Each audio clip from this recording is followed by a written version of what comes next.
bro. They gonna come in and change all the plans. All right, just for real. If he come in, if it was The Rock, bro, I would bro. That'd be I'll walk out that theater, bro. That'd be crazy. Come in and change all the plans, bro. Can't change all the plans. All right, ladies and gents, for this week, tuning in. Let me see. Turn on this real quick. Where you at, bro? Listen, bro. We've been live for 30 seconds. Blame them, bro. Mo was late today, bro. It's all Mo's fault, bro. That's crazy. What? We're sitting here waiting. We're blowing up Mo's chat, and he just lies. Mo taking forever, bro. No, not our fault, bro. He was playing with that foo-foo. He's playing with that foo-foo stick. That's He's why. down the road and come and go getting that. Hey, yo. Foo-foo stick you up. All right. Welcome back to the No Name Wrestling Podcast for the audio and video listeners today. For people who see us on audio on Spotify and all that stuff. Today we're going to be doing a little throwback nostalgia episode. Nothing SummerSlam related. We'll do SummerSlam next week after we do the recap and stuff. But today I figured we'd do something a little bit different. I noticed I'm trying to balance the episodes that we see because not everybody watches the episodes. So there's only certain people that see the clips of what we post to social media. So there's a lot of people on the clips who feel like we don't talk a lot of bad stuff about WWE, you know. So I figured, all right, well, we'll dedicate a whole episode where we talk an episode about stuff that we didn't like from WWE. So booking perspective. So we're gonna talk about the worst booking decisions from 2010 all the way up to 2012. So we're gonna talk about all the what is Oh shit! No way! Oh my god! Oh god! You gotta do it! Oh shit! This is the epic moment. Oh my god! Oh my god! He's gonna take the do-rag off. This was not planned. Oh my god! This is an epic moment, ladies and This gentlemen. was not planned. Before we You about continue, to do it? Feel like Before we Robert Downey Jr. is about to take off the mask. yeah, this is like Kane when he unmasked right here. Ah! He got a cut. Count. It's the first I time. haven't had a cut. Oh wait, that's not. Oh no. I've This had the a first- cut in like This is the first time he's revealed the hair on this 3-4 pod. On this Yeah, pod. we've That's been not doing even this bad, for G. What the years, fuck? and I wasn't. It's coming. It's a slow process, but it's coming. It ain't bad. All right, Ain't Jay, now that your bad. turn. Where's your fade at, Jay? Come on now. Where's the do rag? It's packed. So, dude, I'm still unpacking. You gotta find the do rag, man. You Get can't, back the do-rag. can't lose that, That's all man. that matters. It's upstairs in one of my drawers. I just don't know which one. You can't lose that now. That's an important asset now. You can't lose. That. Hopefully, I don't need it today. We'll see. It depends on how nasty. Oh, you you get, I guess. dog? We're talking about WWE from what 2010, 2020. Yeah, right? yeah. So Yeah, you might need to find that, bro. You might need to find it. it's gonna get pretty wild. So we'll do a little mixture of. We're doing a little a mixture of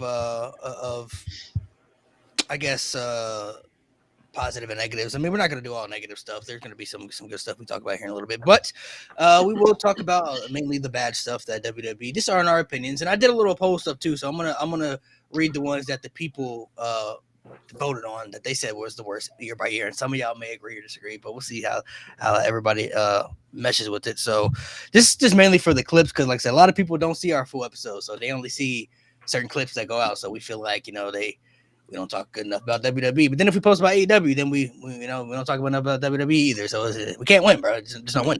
Yeah. There's one guy that complains. So Who is it? Is it Tyler? I don't even. no, Tyler. No, Tyler's usually cool in the comments. I forget this douchebag's name. Hellfire. What was his name? Oh, He's definitely. Yeah. He's still one of them. If y'all won't say it, I will. That dude's a punk. Which one? See, I never had any.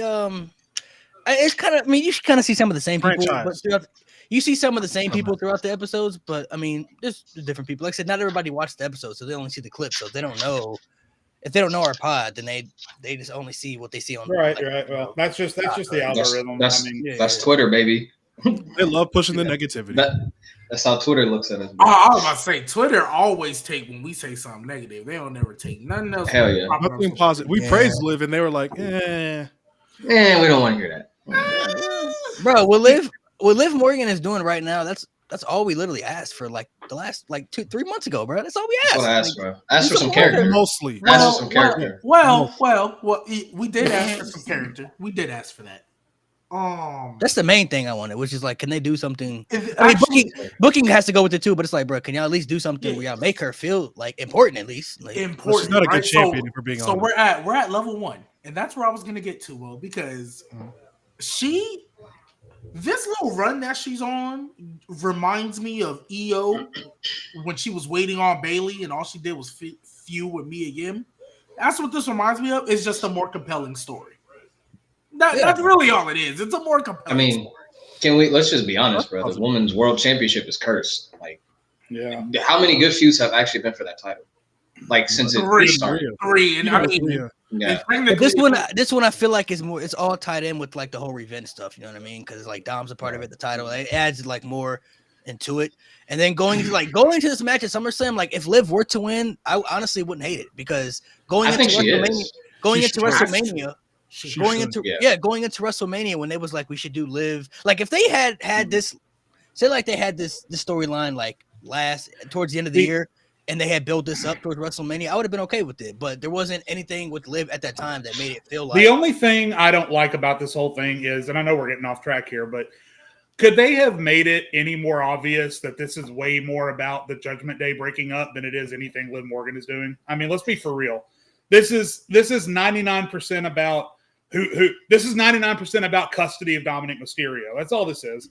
Like who's going to be in the real Judgment? I mean, that shot they did with the camera, which again, WWE's been killing it with their camera angles and their shots and their establishing shots.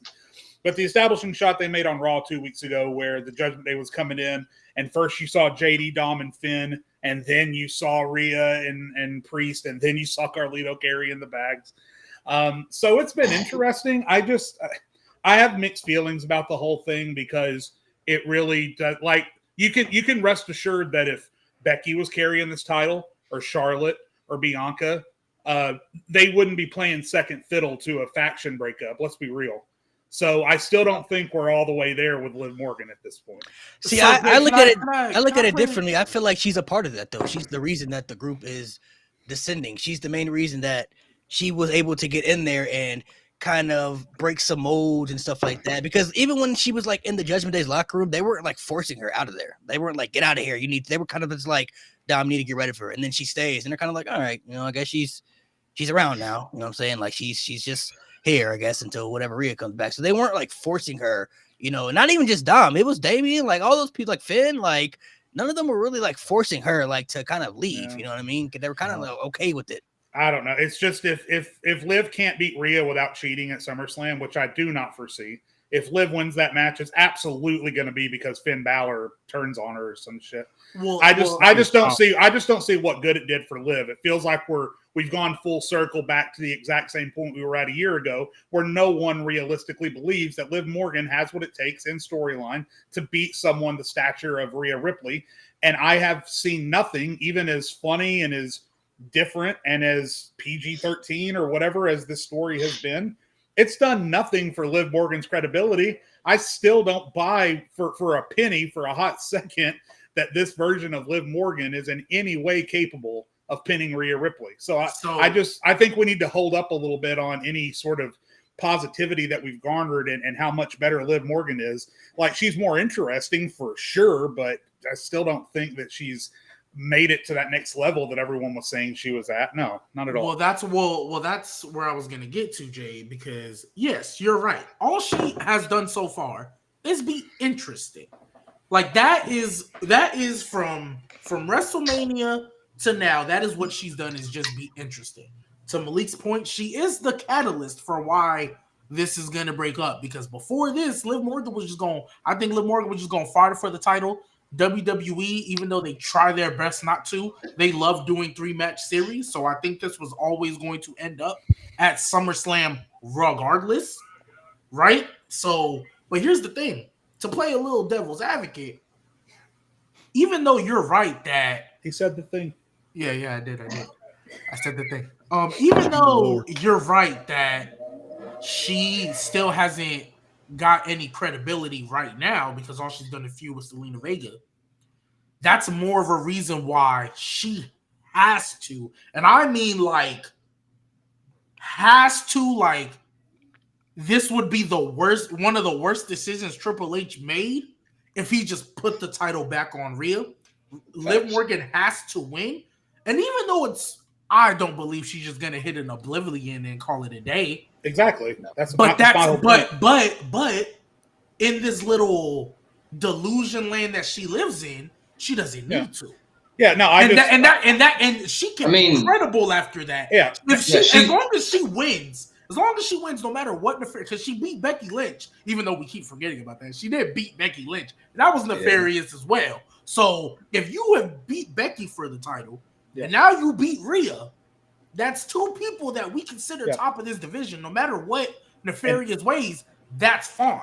And before you go, Nate, just to establish and finalize my point, I agree with you for the most part. I just happen to believe both things are true, that this story has been entirely interesting and Liv Morgan is a little bit better off than she was a year ago. But it just feels like there's still something missing because I still don't believe that she's capable of beating anyone above her station at all. And I think something that's missing is the win.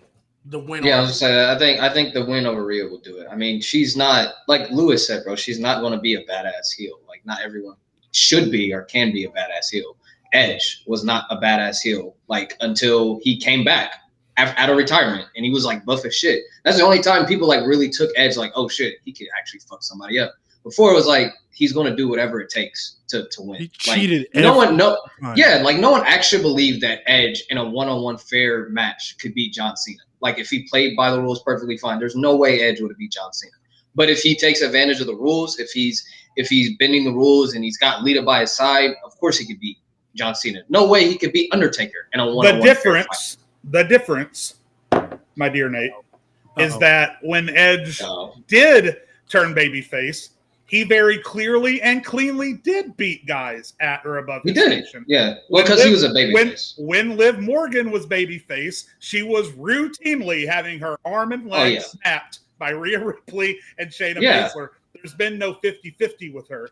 So I mean, Edge had balance. Liv Morgan doesn't have that balance. But I think she'll get there. She will. I was about to say, after this run, she will. We are in the early stages of it because to me, Jay, to me, I feel like even though, obviously anybody can be messed up with booking, realistically, this win over Rhea Ripley at a big four that they're now about to start doing 2 nights. So they're trying to make it feel like a bigger deal now, right? A win over Rhea Ripley at this big four pay-per-view. Or trying to pay back Minneapolis, but go ahead. Fair enough. But fair enough. No. You could with that one. You could. But if she wins at SummerSlam and beats Rhea Ripley, you have now established her as a true quote-unquote main eventer. Even though it's by nefarious means, it's going to be hard for her to go back, even when she inevitably does go back to being a babyface, because I think that's what they ultimately see her as. Yeah, it's gonna be hard for her to go back to this. Oh, I'm getting my arm snapped and tapping out to matches, even though I like. It's gonna be hard for her to go back to that because at this point, you've beaten Becky, you've beaten Rhea, and after she beats Rhea and this feud is done and it's really a Judgment Day turmoil thing, she's gonna have another major feud. Like, I don't see Liv losing this title to, like, Survivor Series. Honestly. And even then, she might walk into the Rumble with it. Because, and then this is just bluntly stated, who else on that Raw roster is going to take the title? Well, that's the problem with the women's division in the first place. There's really, like, nobody else. Io's literally the only one. Like a babyface Io. Where are we at? And again, I know we're way off track, but where are we at with Raquel Gonzalez's health? Does anybody know? Oh, I have no. I heard she was. Nobody knows really. What I read. But I mean, she's a fresh face that could come back and realistically pose a threat to Liv Morgan down the road. I mean, fair. And I even think I don't know where Damage Control went because technically Sonya and them attacked Damage Control too. So I don't know where they went. But Io, you have Lyra who they're building up slowly but surely. There's people you. I think the Raw roster you were going to have to. What is chat? What's chat doing? Hold on. No, it's not this chat. It's our chat. Oh, it's like Telegram, G. That's insane, bro. That's insane. All right, to keep us on track, one thing I do want to say is I love how we keep going back to Edge and Liv Morgan comparisons. I can't. But that's how it needs to be, though. I think with the Edge and Liv Morgan, though. I mean, It's a great comparison, and it worked for Edge. yeah, because I mean, like, when Jade said that Edge really just didn't start getting those big, really like babyface wins until after the heel stuff. You know what I mean? That was like he couldn't backtrack after that. Yeah, he couldn't backtrack after that. You know what I mean? Oh my god, SummerSlam 04, right? Yeah. In his hometown. Oh. So I feel like there's no backtrack with Liv. You know what I mean? Like you can't really backtrack at that stage. So yeah. all they really needed to have her do is like be that ultimate opportunist. You know what I mean? Have her win, but you can't say no more, G. Yeah, I'm putting it. I don't know. We'll see what happens at SummerSlam. I guess I just I have little faith in this case. G baby, cut the beat. You put the durag back on, G. I hate y'all. I'll put it in the durag back. Oh, what a day! Y'all ruined it for G, man. Well, Biddy did. Putting the do-rag back on. All right, let's get into the topic of the conversation. All right. We got off topic a little bit, but now we're going to dive into the topic of the episode. 2010-2020 worst booking decisions WWE did year by year. You only can pick one. So some years may have worse years than others, but you only can pick one bad booking decision. I put up a poll and asked also the followers and the fans to name what their majority of the booking decision was bad year by year. And I have all the results from year by year, which I'll read once we go into the year here. So we're obviously going to start with 2010. 2010 was like one of the 2010 up to like 2012, like those 2 years, roster wasn't really like overly stacked with a lot of top talent. I mean, you had Randy Orton, you had Cena, Punk, you know, Bryan and all that stuff. Actually, Bryan didn't come up until a little bit afterwards, but the roster was mainly built around, honestly, mainly like Cena and Orton. Like those were like the two catalysts, you know, at that time frame. So 2010, I will read. You want me to read it first what the people said, or you want me to go afterwards? Let's discuss it and then let's go to chat and see where chat landed. Yes, I mean, obviously, no, I have the results. It's on my phone. So right, no, I know. Is there anybody here that's not going to say John Cena changing the SummerSlam match and beating the Nexus? I mean, that's the correct. That is the quintessential bad booking decision. Can I click on that? Go ahead. I've thought about this. I've said everything I can say about that. I was waiting for this because recently I've heard this argument a lot and it pisses me off. When people are like, in hindsight, none of those guys did anything. Bro, do you know people don't understand what a burial is? Facts. And how hard it is to recover from a burial? The only person I can think of off the top of my dome that recovered from a burial was Booker T. And even that took a minute.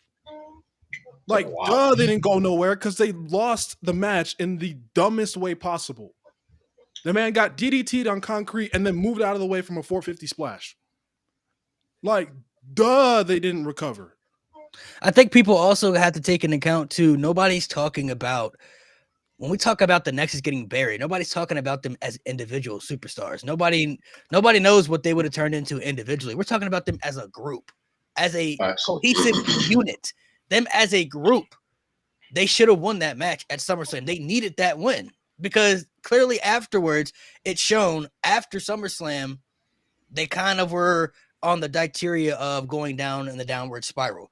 They needed that win to establish themselves as a group, not individually. We're talking about as a group. If they had beat WWE, Team WWE, right, and they had Wade Barrett pin John Cena, they could have went in a lot of good directions after that. You know what I mean? Like, there's a lot of good things you could have done with that. Didn't Barrett also had the feud with Orton with the championship afterwards, like a couple months afterwards, even though he didn't win that either. But, like, I feel like the whole point of the whole NXT regime is, like, whoever wins NXT at that time frame before it became, like, NXT Black and Gold, whoever wins NXT is supposed to be somebody that you're at least going to invest into the future long term as somebody you're going to push as a main event star, right? At least that's what I took from it. I mean, that's what I assumed that they were going to do. And then they brought the entire NXT roster up in a debut that was shocking and breathtaking. And was like, bro, what's happening here? Because might have been better than the Shield debut, in my opinion. Yeah, I mean, because like they came up and they beat up John Cena, they beat up Punk, they destroyed the ringside, they beat up announcers, like they completely just, and it was so unexpected too because everybody on the NXT, they got eliminated, right? So like they were like, in our minds, they were like gone, and like, oh, these guys are like a game show. Like you get eliminated, Benito. you're gone. You know what I'm saying? Like Yeah. you're out of it. But then they all came up together, and then you were like, what's happening here? What's going on here? And then I mean, obviously, like a 7-man group, I guess there's really only so far you can do with that because there's so many people within the group. Because 7 people in one group is a lot, you know what I mean? But I feel like if you look at them from their debut all the way to SummerSlam, everything they did with their build-up was great. They beat people up on the roster. They even attacked Vince in the ring, bro. You remember that? They beat up Vince in the ring. Yeah. Bro? Yeah, Like, they beat up Undertaker too. they beat up Undertaker. Like they were beating up main event caliber superstar, like legends, bro. Like they were attacking everybody. And all of it was just really was for nothing because the build up to SummerSlam was great, but then after SummerSlam, it's like, bro, like they didn't capitalize on the opportunity. And I said this before, the statement before. Some people got mad at me, but the Nexus was the Shield before the Shield was like the Shield, bro. The Shield just had better booking and less people and a different entrance and like what the Shield did as a group, attacking people randomly, standing on what they believed in. Like the Nexus did all that. They did everything like that. There were more people within the Nexus. Did John Cena join the Nexus after they lost at SummerSlam? Yes. After they lost. Yeah. That's like if you really wanted to give John Cena the win, you could have did it after all that. Give him the win at SummerSlam. Have John Cena join the Nexus. And you know, like because I think that angle he got both wins. Yeah, exactly. Because I think that angle of like him getting fired, even though he came back the next week, I still think him being in the Nexus and having to do what Wade Barrett said, that part was cool. I was rocking with that, but right after the SummerSlam loss, if they would have just won at SummerSlam, that would have been fun. You know what I mean? And then, but even after that win, though, bro, it was like he came out the next night on the stage just making fun of all of them. Yeah, like even after Cena joined Nexus and stuff, it still was like it didn't really do much for Nexus, bro, because he basically was in the Nexus, and then he got fired because he didn't help Wade Barrett win the championship at Survivor Series. But then he shows up every week, and he basically forced the Nexus to force Wade Barrett to hire him back because John Cena was he just too much. Like, bro, you gotta hire John Cena back, bro. He won't leave us alone. He keeps coming after us, bro. It's like the whole regime of him getting fired went out the window, especially when they had to bring John Cena back, and then they dismembered the original Nexus to make the new Nexus, which got dismembered, and then they got the core after that. You know what I'm saying? And then make the core. But in fairness, if John Cena never buries the Nexus, we don't get the CM Punk pipe bomb. In fairness, it's true. If you really think about it, that also could have happened. That happened the year afterwards. That all could have still happened. Like, no, but just CM Punk wouldn't have been in this new Nexus and actually feuding with Cena. Like, I don't think he would have been. I don't think he would have been feuding with Cena. I would have because he did. He did have a feud with Cena. Out of the Nexus, he had a feud with Cena before it all happened too. So he probably had animosity. Yeah, like the reason he was leaving stuff was due to like the booking, like the way he had felt. But I'm saying I think because he was on commentary for a minute. He was injured. He was hurt. Yeah, I know. I'm just saying he was on commentary for a minute. He was hurt, and then he just started hitting Cena with a chair, and then made the new Nexus like in that feud. So I was like, okay, well, yep. But he still could have did a little feud with Cena. You know what I'm saying at the time. That could have been so special too when he bring the new Nexus. Like, if CM Punk could have led the Nexus regardless, like he could have led like a better Nexus. Yeah, the Nexus was already like dying by the point he got to punishment. Who was their big muscle? Like their Mason Ryan, Batista, Batista light with no aura. Bro, they had Mason Ryan. They added Mason Ryan. He got punted in the head, bro. They added Mason Ryan. They added Bray Wyatt. They added Curtis Axel. And they kept like Heath Slater and Justin Gabriel and stuff. But I mean, they went to the core. They went with one way. No, they were in there for a minute, and then they went to the core. But CM Punk was making them do stuff to prove their loyalty. Yeah, making like torture. Yeah, the whipping. Yeah. It was like hit each other with kendo sticks. Yeah, one had to get knocked out by Big Show and. Yeah. Oh yeah. Basically, like to prove your allegiance, you're gonna have to stab him. You know what I'm saying? To prove your allegiance here. Like, some cult leader stuff because he's just coming off the SC. He was just coming off the SES. So yeah, he's already a cult. I feel like people miss the point though, and honestly, it comes with vibes. Honestly, though, it comes with the nostalgia now because people love John Cena, so they're trying to give John Cena the benefit of the doubt of him getting DDT'd on concrete and Absolutely beating not. the Nexus. But Absolutely you can't. not. Cena I'm a John can't. Cena fan, bro, and you can't defend it, bro. That shit was whack, bro. I mean, especially considering every one of those guys, with the exception of Michael Tarver, but 6 out of the 7 went on to show at different points in their careers that they had it. Like Ryback sucks, and we all know that now, but he was over for a period of 2 years. Justin Gabriel was doing really cool stuff. Heath Slater was one of the best parts of WWE post brand split. Daniel Bryan's Daniel Bryan. Bad News Barrett was one of the best acts of that 10-year period. So, I mean, you can't look at the people collectively that were in that group and immediately assume that, it was going to be a failure anyway. That's BS, and you know it. That's a bad faith argument. Yeah, no, and I mean, Heath Slater and Justin Gabriel as a tag team. I'm not gonna lie, they really had they were primetime players. That was too, bro. Like Darren Young and Titus O'Neil, like they could have did a little something with that too, bro. Like I feel like both in the Nexus. No, I feel like Darren Young was in the Nexus. Darren. But I feel like Titus O'Neil in the Nexus would have been crazy. I feel like when people are saying that these individual superstars wouldn't have been able to succeed, I feel like they feel like we're saying like we feel like all these people would have been like main event caliber. Nobody's saying like everybody in the group would have been a main event star. But they could have. You could. That's why you have mid carders. That's why you have tag team. That's why you have people like they could have did something very good with that group once they descended. You know what I'm saying? Parts of what they had. Like if they had established them as a group. Wade Barrett legitimately could have been a world champion. Like legit could have been a world champion within that time frame. Justin Gabriel and Heath Slater could have been a better tag team booking wise. I mean, Darren Young and Titus O'Neil's a tag team. They could have had a little bit better of a run. You know what I'm saying? So I feel like, with them as a group, bro, it just you can't show that you're investing into something like that and build a group up like that only for you not to pull the trigger in the end, bro. Like I said, from their debut all the way to SummerSlam, everything they did with the group was entertaining. It was interesting. You want to know what they were like the most important part of Raw for months, bro. Like when you watch Raw, you want to know what they were going to do. What's this group going to, where are they going to be at this week, bro? Who are they going to come after this week, bro? Like that was the most important part of the show. Hey, you think, and this is asking because it's Vince McMahon. You think it would have changed if Wade Barrett had an American accent instead of an English one? Hey.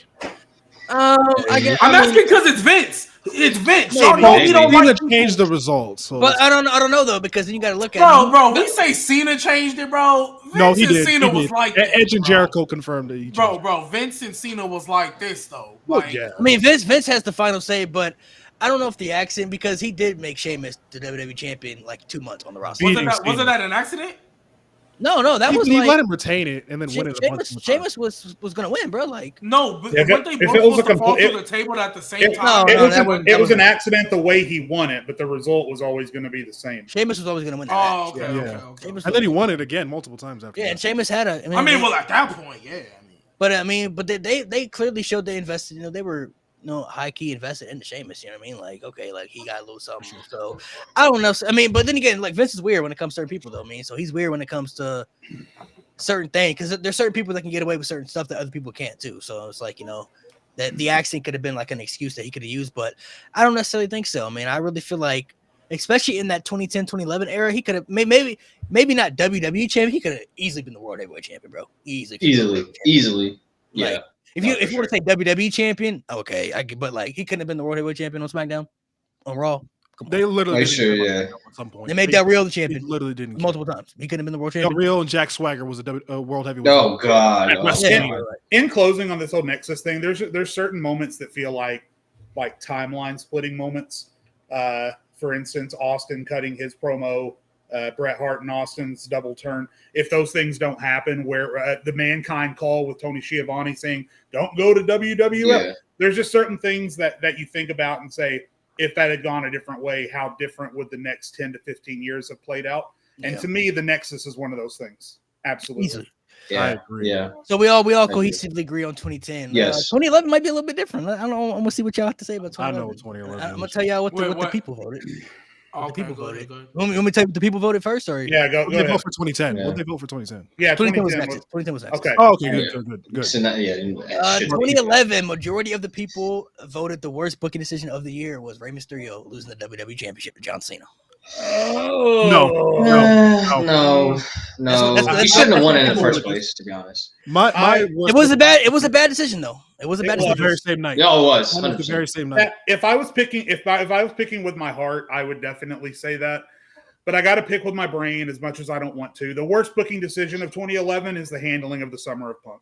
Yes, sir. I mean, easily, without doubt, without pause, without everything they did with that was wrong. Everything Triple H said and did was wrong. Kevin Nash coming up being a part of it was wrong. They had they didn't just have lightning in a bottle with CM Punk in 2011. They had a freaking global thunderstorm weather event in a bottle with CM Punk in 2011, and they just opened that shit and let it all out. That is, and it's crazy because Jade's saying it. You know it's bad if Jade is saying it. I'm saying it about CM Punk. Literally, like I'm saying, the same night. The summer of Punk actually was the third most voted. The second one that people felt was the worst was Christian losing the world title to Randy Orton. That was how many times did Lewis vote? How many times did Lewis vote? Right. No, but they're saying, I think when they're saying that, they're talking hindsight and the feud, because they had good matches, but I feel like the feud was backwards though. Like Orton could have been the heel and Christian could have been like the baby face. No, true. Especially after Edge retiring and stuff, like they could have easily. Christian has never pinned anybody to be a world champion in WWE. Because when he went back to world title, it was due to a low blow. You know he spit in his face. Yeah, so it's a qualification stuff. I agree with the Summer of Punk though. I feel like breaking down the whole timeline, the build up with Cena and Punk to Money in the Bank was fantastic. The match itself, 5-star match, incredible atmosphere, everything about it was beautiful. They had Punk leave, which was cool because there were some people who believed Punk may show up to like TNA with the championship or something. We didn't know. Like, we didn't know what was going to happen. So they made this new tournament with this new championship. They have Rey Mysterio win it, only for him to lose it an hour later to John Cena, and then CM Punk comes back right afterwards. So in hindsight, I always said that Rey Mysterio should have never even won the championship when they didn't have plans to even insert him into the feud, because they didn't add him to the SummerSlam match to make it a triple threat. And then I think he got a rematch afterwards against Del Rio after he had cashed in Money in the Bank, but that was pointless to a hindsight. And then it all looks bad when you have Punk win the championship at Money in the Bank, only for him to come back. And now you have two WWE champions now because Cena won the second WWE championship. So then you go into SummerSlam, Punk beat Cena again, but it was by like technicality because Cena's foot was on the rope and like Triple H didn't see it as the referee when he was like clearly right there, like in that vision. That made it worse. Kevin Nash comes back and like nobody wanted that. He attacks CM Punk. Del Rio cashes in to win the championship. And then they had Del Rio drop the title a month later to John Cena. So now, and then you had CM Punk lose to Triple H on that same show too. So that whole clusterfuck of what they did in that time frame just didn't make sense, bro. Like, you're doing your whole booking completely backwards. Like, you had Punk beat Cena, so Cena couldn't beat Punk, but then he went to the title back and beats Del Rio for it. Like, that was like, okay. And then you have Triple H beat CM Punk, the hottest guy in the company at the time frame, does nothing for CM Punk. So the whole handling of the Summer of Punk was just like so bad in hindsight. Like, maybe most of us watching when we were watching in 2011, maybe we didn't see it as that because we were just watching. But like, I hated Punk, so when you look at it in hindsight, years and years later, this was over a decade ago. It's like, bro, how did y'all mess that? Like, it's so stupid. Y'all could have pushed CM Punk as champion. His reign as champion could have been longer than the 434-day reign. Like, he could have kept the championship for Money in the Bank all the way until 2013 if he had wanted to, because he won the championship back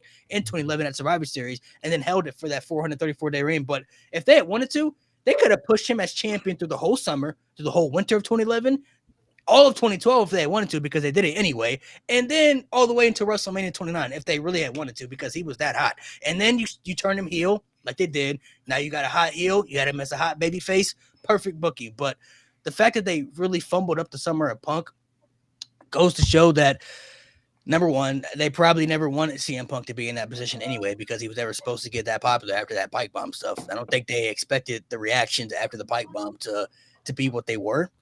And it kind of really feels like they didn't want Punk to kind of overshadow Cena as the top guy. You know what I mean? Like, we don't want him getting big. We don't want him getting bigger than the guy we want as the guy. You know what I mean? When I really felt like they could have You could have had Punk and Cena equally as the two top guys of the company. That could have been like a Rock and Austin, because Austin Rock. Yeah. John Cena could have been the company guy. CM Punk was the guy for the people, right?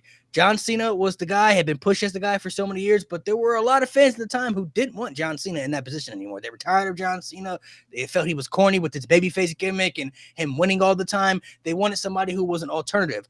Bam, you get CM Punk. He don't look like John Cena. He's not pushed like John Cena as far as being structured as the guy that the company wants as the guy. They're making that very clear. CM Punk was the guy for the people. You could have easily had those two guys, I feel like, equally at the top spot.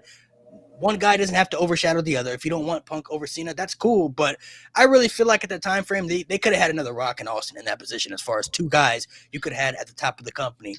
One guy, the company guy. The other guy, the guy for the people. Yeah.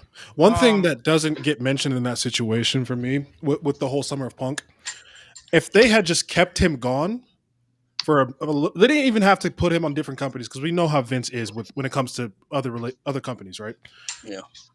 Just put a focus on the other world championship you have in your company. Just put the focus on the world heavyweight title. Make that the #1 title while Punk stays gone. You can rebuild the credibility. That was still between they weren't gonna do that because this is still when they had Raw and SmackDown separate. They killed that like 2 months later. But I don't know. Did they? No. Yeah, Super Show. Raw Super Show. Raw. Yeah, but they still had a World Heavyweight Championship on SmackDown. Like that was still around. Yeah. Because I'm gonna lead into why I'm bringing that up in a second. But as far as your point, Mo. I don't agree with the way they did Rey Mysterio, but even if you just wanted to put the title back on John Cena, you could have kept him gone. And this is where I'm leading into, because another unfortunate side effect of all this. Do y'all remember who was in that Raw Money in the Bank ladder match? I'll tell you. Kofi Kingston, Rey Mysterio, Evan Bourne, R-Truth, Jack Swagger, Alex Riley, The Miz, and Alberto Del Rio. Now, obviously, hindsight is always 20/20. But if you try to put yourself back in 2011, who else was going to win that Money in the Bank match? And at that time, it was still 100%. It was still a guaranteed 100%. If you keep CM Punk gone, I don't think Alberto Del Rio suffers. I think more people would be willing to see Alberto Del Rio cash in on Cena as opposed to cashing on Punk, who was the hardest guy. And I've said this on this show multiple times. No matter who would have won that Money in the Bank ladder match, I don't care who you would have put in there.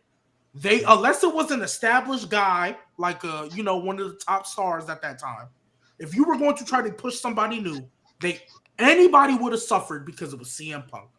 And CM Punk was the hottest guy at the time. And to my knowledge, I don't think they had established, other than Edge, holding that contract. Oh, and I think Punk holding that contract for like months and months and months going into the next year, getting close to Mania. I don't think that was a common idea or thing. It wasn't obviously overnight, but nevertheless. Yeah.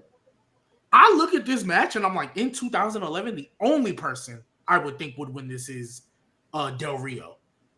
That's the only person I would think that would win it, because Kofi Kingston, he ain't. 2 years ago, he got removed from the main event, so don't believe him. Definitely don't believe Jack Swagger. I think Alex Riley was in there either right after the Miz feud or still during the Miz feud, so it was around that same time frame. So. And then I think R-Truth maybe, because he had just turned heel. That might be your like dark horse. But Alberto Del Rio was the only one that was going to win that match. No, at the time, a lot of people thought, and I was one of them, a lot of people thought that The Miz was going to be a repeat winner. And I honestly, looking back, I think that might have been the best decision. Can I be completely straight up with you, G? I completely forgot that Alberto Del Rio won Money in the Bank. Completely forgot. I haven't. You're sitting there. Unfortunately, you're sitting there talking about it, and I honestly, when I picked my phone up a second ago, that was me Googling to make sure that you were remembering right, because I completely forgot. They loved Alberto Del Rio, didn't they? But they pushed him to the moon. But my whole thing is we're still had talking about the Summer of Punk. I don't think it really does any good to talk about what was happening that summer or who was winning a certain match that summer. this is again one of those things where if you make CM Punk the star all summer, if you lead that up to him getting the WrestleMania main event, maybe Punk never leaves. And then maybe you have Punk for this entire 10-year stretch that you missed him for. And who knows what WWE looks like from that point forward. But this was the beginning. He has said in podcasts, obviously repeatedly, that the way that he was booked during the summer of Punk was the beginning of him having doubts that WWE was going to be his long-term solution because he didn't believe in what they were doing. So, again, a lot of these for me, except for obviously the ones from the last couple of years, because obviously things need to play out, but all of these from the early 2010s for me are all about what WWE could have been going forward if they had just done the right thing. And in this case, they just didn't.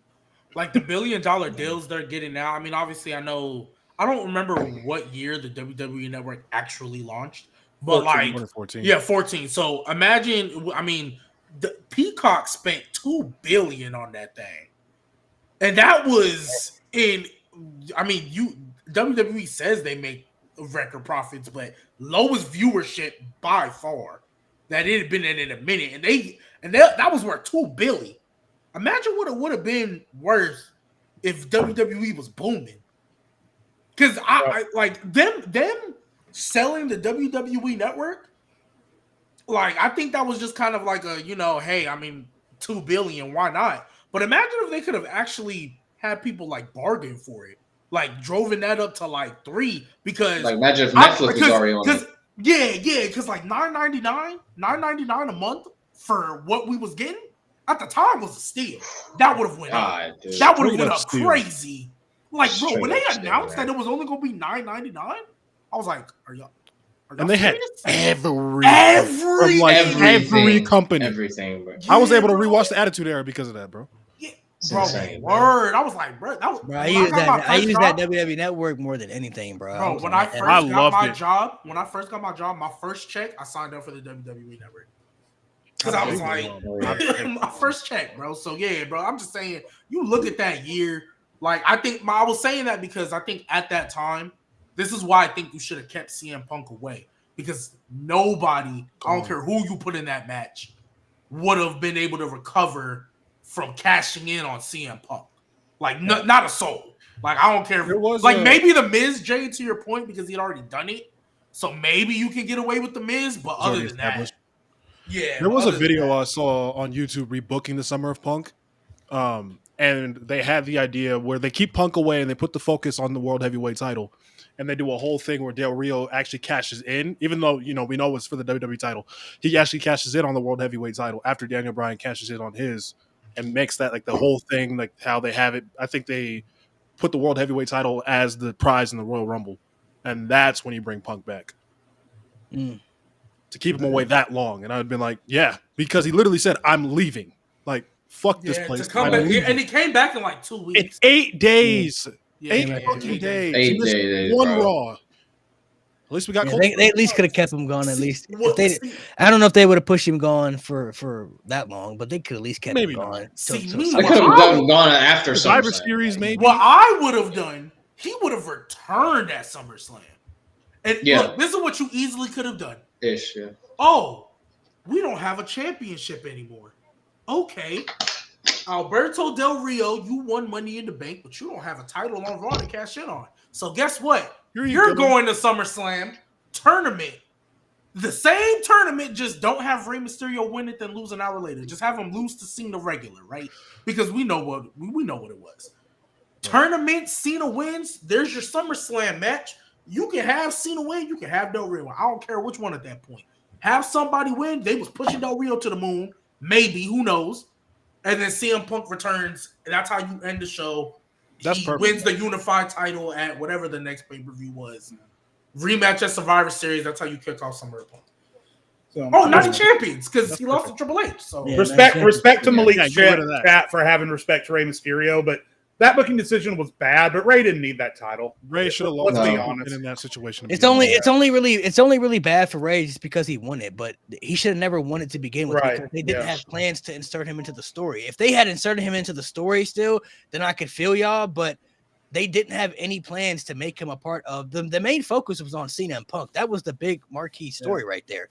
They didn't have any plans to make it a triple threat. They didn't have any plans to make Rey Mysterio a part of the WWE Championship storyline. So for him to win it, he should have never even won it to begin with. He just won it just so he can give it up. And it kind of made John Cena look like a little bit of a bitch to go up to Ray after he's already exhausted his energy and say, "Hey, give me a." I thought he was turning heel when it happened. No, and legitimately had a whole double turn, maybe.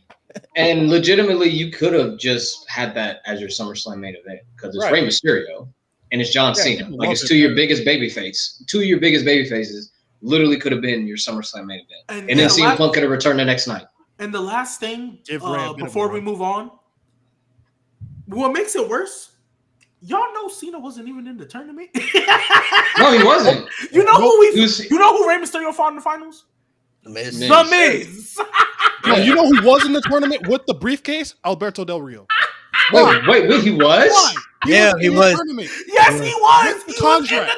For that same he was in the tournament. Oh my god! One of the worst Money in the Bank winners. Now, in fairness, if I had the pin, I would have been like, hey, let's have him hold the world title while holding the briefcase. So if he loses, hey, you still got an automatic chance. That would have been interesting. He loses what title gets the facts. I would have put yup. No, imagine he wins the WWE Championship. He loses. The dude celebrates, hits him with the briefcase. I'm taking this shit back, bro. That would have been on. That might have made me a fan of Alberto Del Rio, and I hated Alberto Del Rio. I couldn't stand it. I didn't care about. They could have did what they did with Del Rio, what they did with Edge after he lost the world title in the chamber and came in the WWE chamber and took the world title chamber and took I could see 10 years later someone putting an edit on TikTok of him hitting it and like an audio being like, "Bitch, you thought." Someone's gonna do like AI or something like that. You know how everybody on Twitter's been like, "Hey, who's that one wrestler you rocked with that nobody did?" Mine was Alberto Del Rio. I actually rocked with him.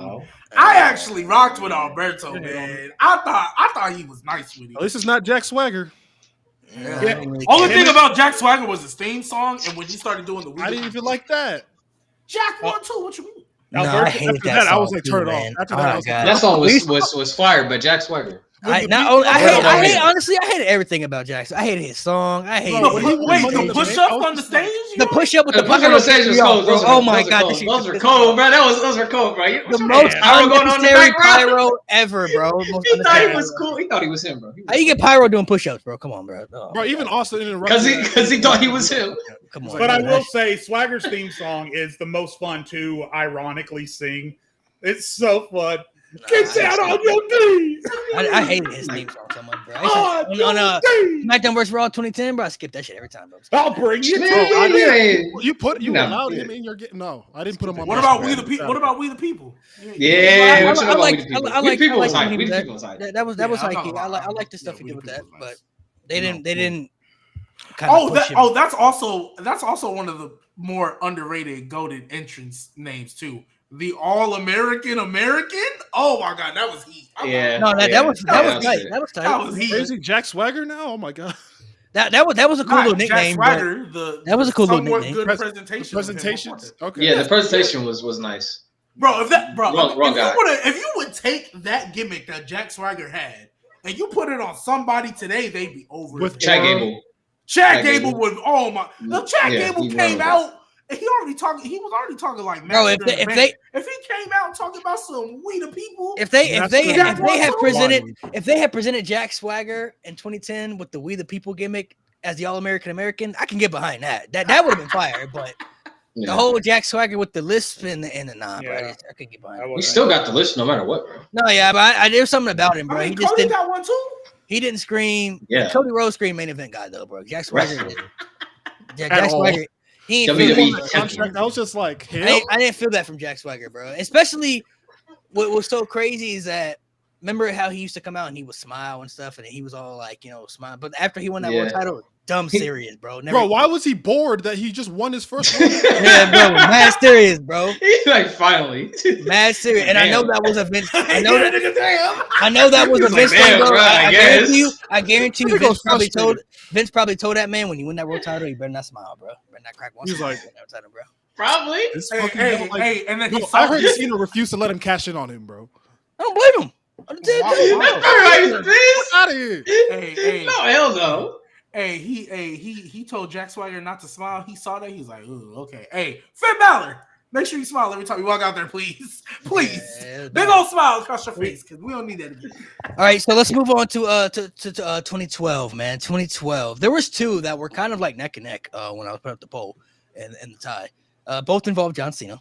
One of them was John Cena should have beat The Rock, and the other one was John Cena beating Brock Lesnar. So those were the two that John Cena should not have beat The Rock. No, so my Whoa, No, yeah, he should have. Yeah, He should have. He should have. Yeah, we didn't need part two. You should have reversed. No, You should have reversed the because what they messed up on is John Cena never had a downward spiral. If he would have had a downward spiral, I'm fine with that. The fact he didn't have a downward spiral makes it so much worse. Lose to Brock, lose to Johnny Laurinaitis. Sure, bring him back, whatever. Lose, and then he can turn heel the next night. It literally was so easy. That's the worst decision they made. It's fine. He could have lost to Rock. Sure, why not? If I think that's what they were going to do. I think they were actually going to turn him heel off that, but they backed out of it. Heel before the match. Yeah, they had a whole thing set up for it too. They had a the main reason music, all that. These are two. Go ahead. For me, yes, if you were going to have him lose, that's the route you should have went. However, for me, the reason why I don't think you should have done it twice, or because I think once they saw how much money they was gonna make, they said, "Yeah, let's run this back." But I think Cena should have beat him the first time, and that should have been that. Because guess what? You know who you could have main evented Mania with next year? CM Punk. I fully believe the only reason they turned CM Punk heel is because they knew The Rock and Cena was the plan for the next Mania, and they weren't going to turn Cena heel at that point. Who's the big bad that you could cheer The Rock for? Oh, let's turn our WWE champion. I promise you, because I think what you could have done, Cena could have came in and beat The Rock and got cocky. He could have got cocky. He was on top of the world at that point. Cool. Brock comes back. Brock beats him. He's like, oh, okay. Like, wasn't expecting that, but, whatever the case, right? And then you can still have him lose, but by like, what's the phrase? Not taking his opponent seriously, because he lost to the Big Show, or he lost to John Laurinaitis because of the Big Show. He lost all his championship matches. He still could have lost to Punk in that triple threat with Ryback and them. He still could have all them championship matches. Yeah, still could have lost. He could have been like, dang, like, The Rock cost him his last championship before he won it again. So you could be like, dang, like I beat The Rock, and you still could have done it. Still had Punk Cena by the time we got there, and you could even turn Cena like there was like 3-4 years straight. You had a perfect story to turn Cena heel, and you did it. I just don't think you needed The Rock, because The Rock being there and Cena, because once Cena lost, it was like, damn, they're gonna run this back. And so many other things got sacrificed, more so CM Punk than anything. Like, honestly. The main thing, whether they turn Cena heel or not, that's not the point I want to make here. The main key I looked at with John Cena and The Rock, this should have been like The Rock coming back to give the torch to John Cena. The same thing with when Hulk Hogan came back and put over The Rock at WrestleMania. That was to solidify The Rock. Hey, you're the guy now, or this is here. It's yours, bro. Like, we want to solidify you as that guy. This is what it should have been done for John Cena. He had been the face of the company for a period of time there, even though he was already established. The whole point of that buildup was, John Cena, I need to prove that I can beat The Rock, to prove that I'm the guy. The Rock wanted to come back to prove that he was still a guy, at the top of the level. They called it once in a lifetime, so it's like, okay, you put a hashtag next to that match. It only should happen one time. You know what I mean? So when John Cena lost that match, of course they had to run him back, because they had to give John Cena that win over The Rock, because he needed that for his legacy, moving forward and everything. You should have just won the first match to begin with. You're always going to do it anyway. You're always going to have the man beat The Rock. So why not just do it the first time? That way you don't have to repeat it the second time, and then sacrifice, like G said, a CM Punk main event at the time when he was having the hottest championship reign that we had seen in the company in a long time at that frame. You know what I mean? So since Cena's. Yeah, a lot of things that got sacrificed, within that moment. Like, of course, you could look at the Brock Lesnar losing to John Cena. Okay, that was bad to an extent That too. You was know what I mean, stupid. but realistically, Stupid, huh?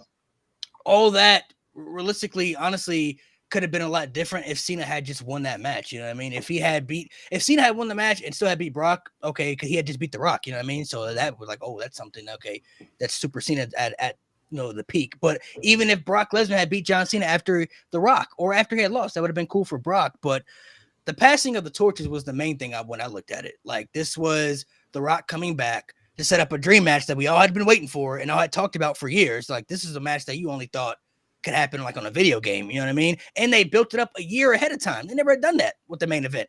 So you knew a year in advance you were going to get this huge main event between two of the biggest stars in wrestling history. They called it once in a lifetime. And the way I looked at it was this was supposed to be The Rock, even though I kind of figured The Rock was going to win because it was in his hometown, his first big one-on-one match in like And then the so next many Mania years. was near John Cena's, right? The It was next New York. Mania was Yeah, it was in New York. New York. So I kind of figured The Rock was going to win, but the way they were building up the story in my mind was like, this has to be The Rock passing of the torch. Even though Cena kind of had the torch at the time and he had been that guy. Just imagine if Hulk Hogan had come back and beat The Rock at that WrestleMania. What would that have done for The Rock? We would have all been Like, that would have been. Imagine if that's not gonna work for me, brother. Yeah, like I kind of look at it in that aspect. You know what I mean? Kind of like when Hogan beat Andre at WrestleMania 3. Like that was for Hogan. You know what I mean? Like that was to push the narrative where the company was going. You know what I mean? Like The Rock beating Hulk Hogan meant a lot for The Rock's legacy and pushing forward. I feel like John Cena should have beat The Rock the first time because, like I said, they were always going to have him beat The Rock anyway. So they did it twice in a lifetime for what? And the second match wasn't even as good as the first one. Let's be honest. Second match. I mean, The Rock got hurt in the second one, right? He got hurt in the beginning. I've said it before. Same fucking match. But the second one. It definitely is this. No. It's worse. It's worse. I mean, it's worse, but it's the same match. The second one was more, same match, but second one was more of just counter after counter after counter. Like if you go back and rewatch that match, finisher. Bro, it was a finisher. They're spamming finishers. Yeah, it was so many 45-minute finisher fest. Like John Cena. Like if you go back and look at that spot, remember that spot towards the end of the match, the first one where Cena going for the people's elbow and he gets caught in the rock bottom, gets beat 1, 2, 3. Did that same spot in the second time, but it was like Cena was like outsmarting The Rock.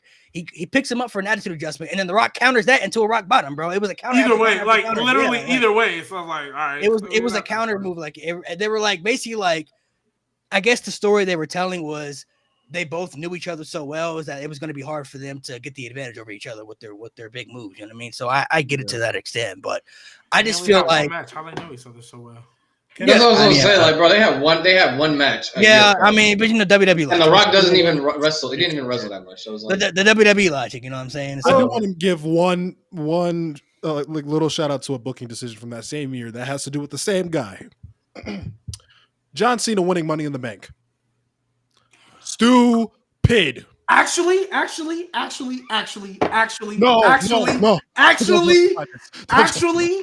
I don't know. he about to look at who is it to put in the bank. Jericho was in there, bro. It was fucking stupid. So the match only had 5 people. It was Cena, Jericho, Miz, Kane, and the Big Show. Those were all the people in that match. And the way I look at it, Cena winning Money in the Bank, if they had him lose to Brock, they could have used that also a part of his story as a downward spiral. You know what I mean? Like he become the first person to cash in to lose successfully. Like they could have used all that story aspect, you know, with him having the downward spiral if they had just had him lose to Brock. You know what I mean? But I feel like the Brock win really kind of damages that downward spiral storylines because, like, okay, you beat like one of the most dominant superstars ever. When you was getting your ass beat in that match for real, like you was getting beat up bad in that match, and somehow you pulled off a miracle comeback. You know what I'm saying? But then you couldn't beat John Laurinaitis, and then you couldn't cash in the Money in the Bank successfully. So it just makes it look worse. But I feel like if he had lost to Brock, John Laurinaitis, he had lost to all these people. He wins Money in the Bank, and it seems like he's going back to being Super Cena, right? Like, oh, John Cena's about to get back on track, and then he fails that cash in. I feel like they could have used that a part of his downward spiral story, and they're like, damn, John Cena couldn't beat The Rock. He couldn't beat Brock. He couldn't win. He couldn't cash in the Money in the Bank successfully. Like, is John Cena no longer that guy? But my thing is, John Cena at that point in time. Hold on. I'll let you go. No. At that point in time, was already a 12-time world champ. I don't think it's worse than him losing to Rock. I just want to give this a shout out. He's a 12-time world champion at this point. He literally just last year just walked up to Rey Mysterio, looked at him, and said, "I'm getting a title match." Why does he need the Money in the Bank contract to get a title match? Wait, okay. Hold on. Because there's two things with that Money in the Bank that I've been defending for years. Why? First off, when it comes to Cena winning Money in the Bank, I know you said Jericho was there, Nate. So I'm gonna just be honest. At that time, watching, I wasn't moved by that nigga. The reason why I don't think Cena winning Money in the Bank was so bad, they needed something for Raw 1000, right? They needed something. And if the plan all along was to turn CM Punk heel, if that was the plan all along, they had this in the works, right? Yeah. Then that's fine. Now, if they woke up Raw 1000 and said, "You know what, Punk, you're going heel, brother," then okay, I'm with you. But the other thing too, even though the Brock thing hurts it, I think Cena being the first guy not to cash in successfully, I think that was bigger for the downward spiral than anything else, because it's John Cena. We talk about Super Cena all the time. He's the first one, not Damian Sandow, not Otis. John Cena is the first guy to not cash in successfully. I think Cena having to have that as a stain on him, oh, I'm this great, but yeah, I'm the only one who hasn't cashed in successfully. And realistically, going into that match, I for sure thought John Cena was beating CM Punk. No, you want to know why I didn't? No, actually, I did. The whole time, I was like, I didn't think Cena was winning because he was feuding with the Big Show when he decided to cash in. Oh my! I thought they were going to make. They were having a little mini feud. Yeah, I thought they were going to make that for the championship. No. I was like, when he announced it. Because then they did the triple threat. No, because remember, the week before he came out and Big Show was like, "Go ahead, Cena." He's like, "Cash that in." Cena. He's like, "Cash in now." He's like, "No." He's like, "No, I'm gonna wait a week for Raw 1000." I was like, "Wow, Cena's gonna lose." Idiot. I didn't think he was gonna. I didn't turn Cena because Punk was a babyface at the time, and they had just had the match of the biggest match in a while. In 2011, so I was like, okay, Raw 1000, you run that back. Cool. I'll give this to you. Somebody had to fail eventually. That's the one positive, and at least it's a nigga that's bulletproof. So I'll give that's the one positive. Yeah. It should have been Damian Sandow. So let me jump in because I've been waiting because I knew that we were going to spend a day and a half talking about The Rock and Brock Lesnar, and I just want no part of it because. Regardless of how either of those matches went, it's John Cena and it's The Rock and it's Brock Lesnar. They were going to be okay regardless. So I wanted no part of that. My mind immediately went to something else involving John Cena that absolutely, I think, changed the course of at least one person's career and maybe two and maybe three. And this technically started at the end of December, but it mostly took place at the beginning of 2012, right before WrestleMania. It's the Embrace the Hate storyline. Oh, good. Everything about that sucked. Kane comes back with a mask for the first time in 8 years, and you book him as a heel. I'm sorry, what the fuck? And then you run this entire angle with Kane. Join the dark side. And John Cena doesn't even flinch. So what was the point?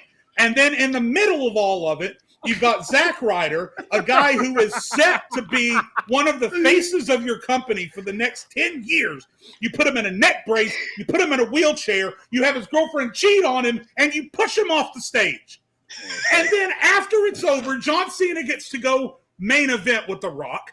Kane is now lost in limbo, and Zack Ryder looks like the single biggest loser that we have ever seen in wrestling history. What they were thinking at WrestleMania, any of that. After he got pushed off the wheelchair, none of us needed it. What makes it worse? Over now. What makes it worse? I mean, Kane coming back and being a heel, that just makes sense. He's going to be a heel, coming back with that mask. No, coming back with that mask, he should have been a babyface because everyone wants to root for Kane with the mask. But go ahead. I didn't. I did. I was like, I damn sure like, wouldn't Mask root for Kane. Kane The in mask 20. itself was stupid. I mean, especially Oh with yeah, that's- that's okay. Yeah, Maybe that Was was this me. Whatever. Mask over mask. no, the mask of the mask. Oh, That was stupid. Oh, he did have a mask over a mask. You're right. But the way I looked at it is like Kane with the mask can come back. He's gonna be more evil. That's how they're gonna book him like to be more vicious and evil, right? Which they were kind of doing to an extent, but they had to sacrifice Zack Ryder with that aspect. What makes it worse is Zack Ryder was chasing a girl that never wanted him, that he ended up getting anyway, just to turn on him again, bro. Like he didn't learn his lesson. Like she didn't want him. She made it clear she didn't want him.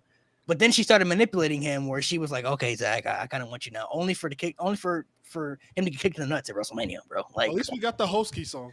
The shot, Yeah, the shot of Eva making out with John Cena, and the camera pans to Zack Ryder in a wheelchair with flowers in his hand. It's the saddest shot I have ever seen. Down bad, bro. You know what's messed up, bro? I was a big Zack Ryder fan. I saw that. My dad was watching. He started bursting out laughing watching. I was so mad, bro. No, I ain't, because one of my homies, bro. Shout out to Isaiah. He was a big. I honestly didn't care for Zack Ryder at the time, so I ain't really care too much for Zack Ryder. I thought one of my friends was a the true Long Island story, bro. One of my friends was a huge Zack Ryder fan, bro. I remember we went to school the next day, bro. I was like, hey, bro. And with Zach, bro, what's going on with your man, bro? Can't get the girls, bro. Man, getting beat down by Kane, bro. He was tight, bro. He was so mad. He's like, bro, I don't understand what they're doing with this, bro. I'm like, bro, I don't know, man. I don't understand it. But that was a bad story. That honestly was also a bad story where it didn't benefit Zach. Didn't help anybody. Didn't help anybody. Anyone. It did nothing. It literally did nothing. Hey, what you mean? Literally. Cena literally got to finesse somebody girl and go main event. Cena was living. Hey, shout out to that promo Cena cut on Eve. That was cold. I don't know. No, that promo was fire, but her, bro. For long term booking, like that didn't benefit because Kane went on. Honestly. Because Kane didn't really suffer from it that much either. Because he went on to feud with Randy Orton, and he beat Randy Orton at WrestleMania. So Kane, to be honest, didn't suffer too much. I think the only person that really benefited long term was Eve, because she turned heel from that. Yeah, and nobody was asking for that title.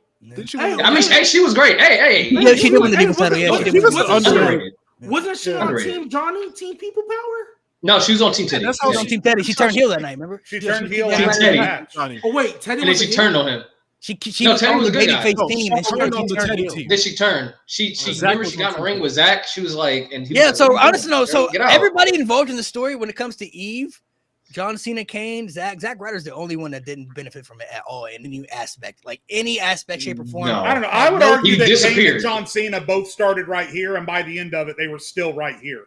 Yeah, I don't think it did anything for either of them. I mean, it didn't benefit, but it's Kane and John Cena. I mean, those guys they're fine. Right. Yeah. But that's my point when we spend 20 minutes arguing over Brock Lesnar and The Rock. Yeah, right down the ramp. I think they would have been okay, but there was an Zack obvious victim to this. Zack Ryder was like here, and he went. Hey, Mo, Zack Ryder was right here. After that angle, turned prime Jeff Hardy. Swanton bomb into the Yeah. So what did you guys have for? Let's move on to 2013. So 2012 was a bit of a different discussion. 2013, majority of the people, by a landslide, voted for Punk losing the WWE title to The Rock. 1,000%. That's what they felt that year. Yeah. That was what majority of the people had voted. I don't know if there's anything else that you guys want to bring up that year that you can remember. Damian Sandow. Yeah, I was about to say, didn't Damian Sandow win? Should have been Cody. Should have been Cody. No, it should have been Cody. But the fact, no, because I really like Damian Sandow at the time, but it's the way he lost though, bro. Like he literally came out and beat down John Cena for a minute, bro. Injured him and everything, only to lose to a one-arm John Cena, bro. They had a full match. And they had a long match too. They had a full match after the catch. They had a full-on match, bro. Also, shout out. And I don't think anyone's going to vote for this one because we ended up getting Yeselmania. But shout out to WWE doing everything they could to extinguish Daniel Bryan throughout the entirety of 2013. I got one. Battleground. Oh, yeah. That's dumb. That's the general. But they did everything they could to throw cold coals on the fire that was Daniel Bryan and put that shit out. And then when it didn't work, they finally said, all right, it was, I'm going to say it this way. They finally gave us the, here, naysayer, damn. They finally gave it to us. They gave us the Here Naysayer Damn, and they gave the title to Daniel Bryan at WrestleMania. That has to go on TikTok and Instagram. That's what it was. Here Naysayer Damn. Here Naysayer Damn. And they gave Daniel Bryan the world title. But for the entirety of 2013, they beat that dude into the ground because they. But I look at it though, like it all worked out. It all worked out. Right. Which is why I understand why no one voted for it. It worked out. But I guess in the moment. In the moment. See, even in the moment though, I don't know if I was maybe looking at it the same way in the moment because I figured. At least before we figured that Daniel Bryan was going to face Sheamus and everything at WrestleMania, when I was just watching, I figured that the WrestleMania is going to be when they're giving him the championship. You know what I'm saying? Like if it's like at least it has to be that way. If it didn't go that way, and then you go back and look at it, and they were like, they definitely. I mean, I would definitely say the Damian Sandow one could definitely be up there because I loved the intellectual savior of the masses gimmick, bro. I was really into that gimmick. Good. I didn't know what he was saying after promos. I was into it as a mid card. I was into it as a mid card gimmick, but when he won that briefcase, I was like.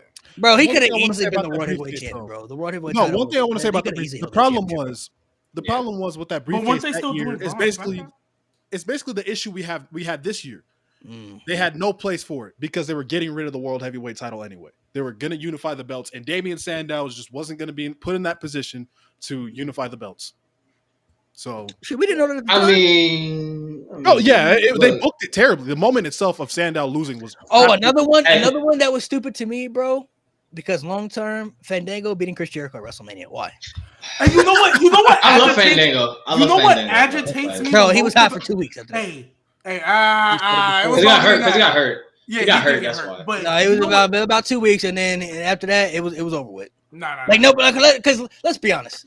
When he beat Jericho at WrestleMania, how many of y'all really thought they was going to do something with that afterward? Long term. I thought it was going to be an Intercontinental champion. I thought he was a perfect IC champion. Long term. Perfect IC champion. The dancing gimmick, bro. Come on, bro. Yes, I thought he was a perfect IC champion. It was a perfect gimmick, but long term, bro. No, I was like, it's bro. He could have been a mid card. Morella heard them. No, I'm not saying he couldn't have, but like long term, I'm like, bro, they're not going to do it long term. No, the thing that makes me mad about that the most, it's not even the fact that Fandango beat Chris Jericho.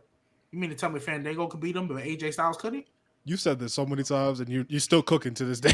Bro, AJ Styles couldn't beat Chris. Bro, because first off, because mind you, again, you talking about WrestleMania or in general? At WrestleMania. No. Okay, because at WrestleMania, the first match. Because again, I say this all the time. Y'all gotta understand. I didn't watch TNA in that prime, right? I was in my own little bubble. So when he debuted, I'm like, okay, I don't really know who you are, but the crowd went crazy when you showed up. So hey, we here. They did that little Y2 AJ stuff. I was like, okay, I kind of liked it. Yeah. Broke it up immediately. I was like, oh, okay, guess this is the Mania match. When Chris Jericho pinned that man 1, 2, 3, I'm not gonna lie, I thought it was over for him. I was like, but you have to remember though, he beat Jericho at Fastlane though. Exactly. He beat Jericho at Fastlane. So at least with compared to the Fandango situation, at least we knew that he could beat Jericho because he had done it. Jericho Fandango. This was Fandango's first match. I didn't know they faced off at Fastlane either. I thought his first match. At Fastlane, he made Jericho tap out at Fastlane. And his first Raw match. His first Raw match, he beat Jericho too. Yeah, he made Jericho tap out at Fastlane. Rumble. He did? Yeah, well, I knew he faced him. I knew he faced him. I didn't know he beat him. Made him tap out at Fastlane. So I thought his first. By the time WrestleMania come around, he already had beat Chris Jericho twice. So that already. Oh, I did not. So that makes more sense. Yeah. Okay, so then I'm not. I mean, it's still a terrible decision, but okay, they didn't do. Chris Jericho got to get his win back. Yeah, I was Chris about to say get his way back, but like this was Fandango's. Remember, they would always tease him wrestling, but they pushed it back. This was his first match, so I get realistically, you would expect somebody to win their first match, but it's like, bro.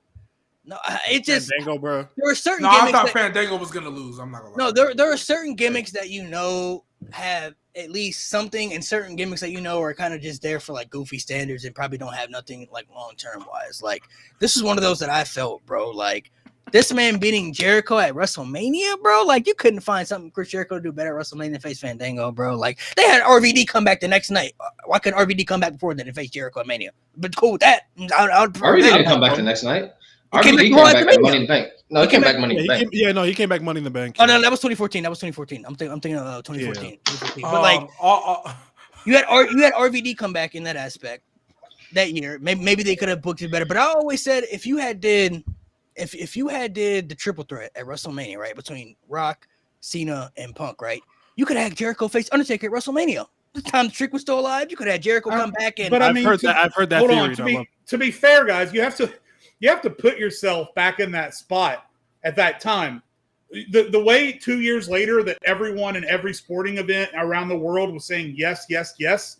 Before Daniel Bryan ran, Fandango was walking.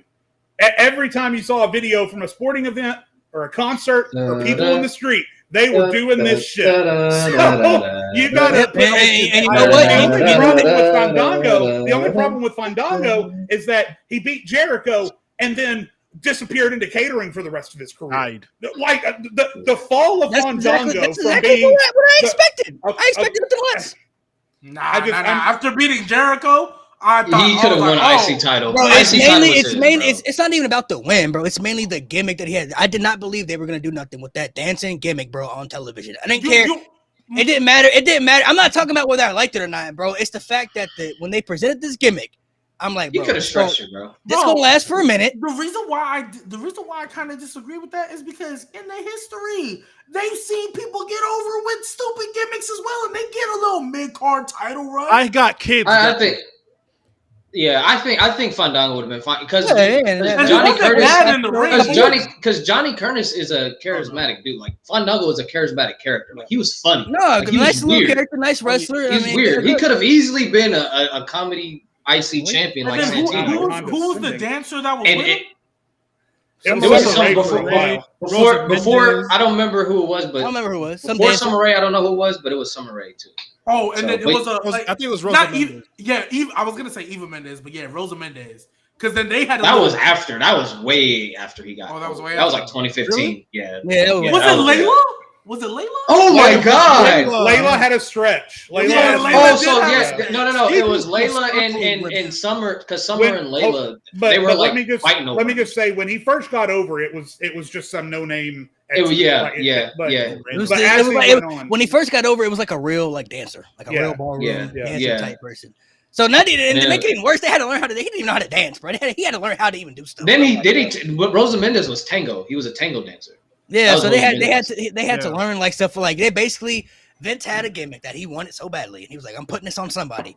Put it on Fandango and gave him a name. He's like, "Bro, you got to learn how to dance." Weird, like, but it works. That's wild, bro. It works for 2 weeks. But the thing is, bro, you have to do house shows. You got to be on the road 300 days a year, and you got to learn how to dance, bro. That's a cup of coffee. But he could have won the IC side. I agree with these other. I'm not saying that he could have. He could have been a nice little. He could have been a nice little IC US champion sometime. But I just knew, bro, they weren't going to do nothing. Hey. Better than Disco Inferno. I'll say that. Listen, I loved me some Disco Inferno growing up. I loved it. He got me good. I love Disco. I mean, you're old as shit. Like it was cool. It got a little popular, but shade alert. What the fuck? Yeah, get him, Jay. Get him, Jay. Hold up. I can't help when I grew up. All I know is as much as everyone loved Heath Slater when he was jobbing out and doing fun shit, I loved Disco Fever. I fucking loved it. I can see why a kid would like. Yeah, I can see why. I'm saying, kid. I can see why a kid would like. Hey. Speaking of, you know what? You know who I really liked as a kid? That obviously looking back was horrible. Yeah. I'm not gonna lie. I was a big Sin Cara guy. I'm not gonna hold you. I was a big Sin Cara guy. I don't know. I was a kid, bro. Hey, bro, I was a kid. I was just waiting for the Rey Mysterio Sin Cara feud. I was waiting 21 for it. Facts. I was dead waiting. I'm not gonna lie. I'm not gonna lie. I was waiting. His first night, I was like, all right, bro, move. I was ready for that too. The entrance was fired. The entrance was fired and stuff like that. He failed his entrance the first night. I was like, who the hell is this dweeb, bro? Yeah. Hey, Sin Cara Negro, that wasn't fire. I did like Sin Cara. Sin Cara Negro. They had a SmackDown Mexico City. Listen, I love Sin Cara after Hunico took over for him. Yeah, when Hunico took over, he was facts. I love Lucha Dragons. Lucha Dragons is nice. Hey, Malik, I want to as we move forward. Can I just guess real quick? You don't have to tell me, but I just want to put in my official guess that the fan vote for the worst booking decisions for 14, 15, and 16 are all going to be the Royal Rumble? Are they all the Royal Rumble? Oh no. They're not all It's of them? 2014, Bray Wyatt. 2014, the fans voted Brock taking the streak. That's what they voted. What? What? No. That's not the worst. That's not the worst. No. That's not the worst. Let me That's go. what they felt. That's what they felt. No, that's wrong. I'm sorry. Chad, I you're have objectively wrong. vehemently said It's not a bad choice because Brock wasn't the right guy to end the streak either. So He wasn't, but it's not the worst. It's not the worst. There's other ones that I would say that are worse than that, but he wasn't the right guy. But you can't look at what happened with Brock Lesnar afterward and say that was a bad decision. No way. It's what No, Taker was. My issue with Taker. I think Bray Wyatt losing to Cena was worse than. I do too. Lesnar. I do too. Brock Yes. Lesnar. Yes. Yeah, bro, because I'm not gonna lie, whatever little bit of aura, because mind you, the Wyatts was losing every feud before he got to Cena. They lost, obviously they lost the Shield one. They was losing. Bray Wyatt was not beat the credible Shield. yet. They He didn't beat win the the Shield feud. twice. They didn't win the feud, bro. I'm not gonna lie, they didn't win the feud. They didn't lose to the Shield. They only had one match. They had They beat two the matches. One on Raw, one on Elimination Chamber. They won both. Oh, they had two. Yeah, they had two. Yeah, that's right. You're talking about the Shield versus Whites? Yeah, they won both Won matches. both. They won both matches. Oh, Yeah. you know, I think they had a match on. I think they had No. a match on main event too. No, the Wyatts won. Bray Wyatt lost the feud when he faced Roman Reigns. That's Oh, why I yeah, that say was they next- lost. that was the the feud. next I think the Shield only. I think the Shield only won on main event. I think that's the only time they beat the Whites. But see, if you look at afterwards though, Bray was still in good positions because he won the feud with Jericho, had a little feud with Jericho afterwards. That was a nice little in between feud after that. So it's mainly just I feel like when you have these people lose these big matches that they should win, you have to really show that you're going to value them afterwards too, because you could lose a big match, but it all depends on what you get done with afterwards. You know what I'm saying? Like long term, man. They did some nice little stuff with Bray long term, but then he eventually would have All to he reinvent did was himself. losing though. All he was doing, all these feuds you talking about, all he was doing was losing. He won the God. Jericho feud though. Like they could have did something with that. You don't win a couple here and there, but for the most part, bro, all that nigga did. The big thing about Bray Wyatt, he would come out. Hey, his presentation in the promo was great, but he come out yap about nothing. Then you get to the match and look, bro, he lost to Smiley Finn Balor. Yeah. Mm-hmm. Listen, two things. That was number your one. Once that time came around, it was done. He was Number good. one, again, Malik's followers, viewers, you guys are objectively wrong. That's just the wrong decision. That was object. Mo, shut up. Yeah, they are. So you think objectively wrong. You can go in a second. Okay. The Bray and Cena stuff was bad. I almost put in my vote for Bray and Cena. But the fact that we ended up down the road, we still got the Fiend and we still got some cool stuff out of Bray Wyatt later on down the road. It sort of helps alleviate that. My vote for 2014 is always going to go to the Royal Rumble because the same way that things were changed around this year, and whoever you want to believe actually said we have to change this year. I don't believe for a fucking second that The Rock was the one that changed it. I think someone told The Rock, hey, Rock, we're changing it. And Rock said, okay, well, whatever. As long as you make it look like it was my idea. I think that's exactly what happened. I don't believe it was The Rock's idea. Nonetheless, whoever you believe was responsible for it, ultimately they did the right thing and they pivoted and they changed it.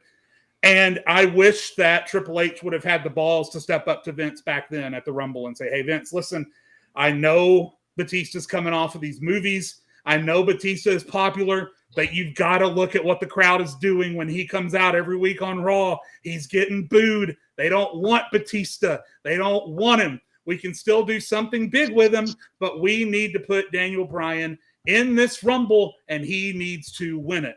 The fact that not only did Daniel Bryan not win it, but they didn't even put him in there, and they had the gumption to trot out Rey Mysterio out there at number 30 to take the brunt of the heat and think, oh, Rey Mysterio sells masks every week. They're not going to boo Rey Mysterio. The fuck we're not. We're not going to boo Rey Mysterio. That Royal Rumble from top to bottom was an unmitigated, absolute disaster. And there was no saving it. There's two things that I'm going to throw at the reason that this shouldn't be the worst booking decision of the year to me. Number one, keeping Daniel Bryan out of the Royal Rumble honestly benefited long-term best because it added more onto the story of the authority trying to screw him over, right?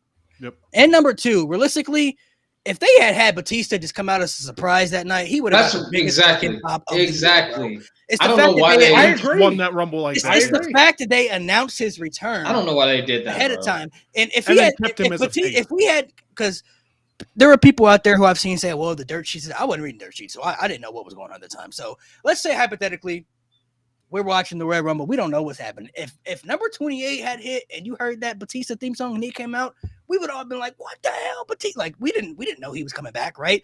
All they had to do was have Batista just be a surprise. Just have him be a surprise, right? If they still had him win afterwards, maybe it still have been a little controversial because Daniel Bryan was still going to get those reactions, so you couldn't deny that. But keeping him out of the Royal Rumble benefited from the story that they ended up telling, which ended up having the best payoff they possibly could have at that time. You know what would have happened? Even if Batista comes out as a surprise, same thing. He wins that next night on Raw.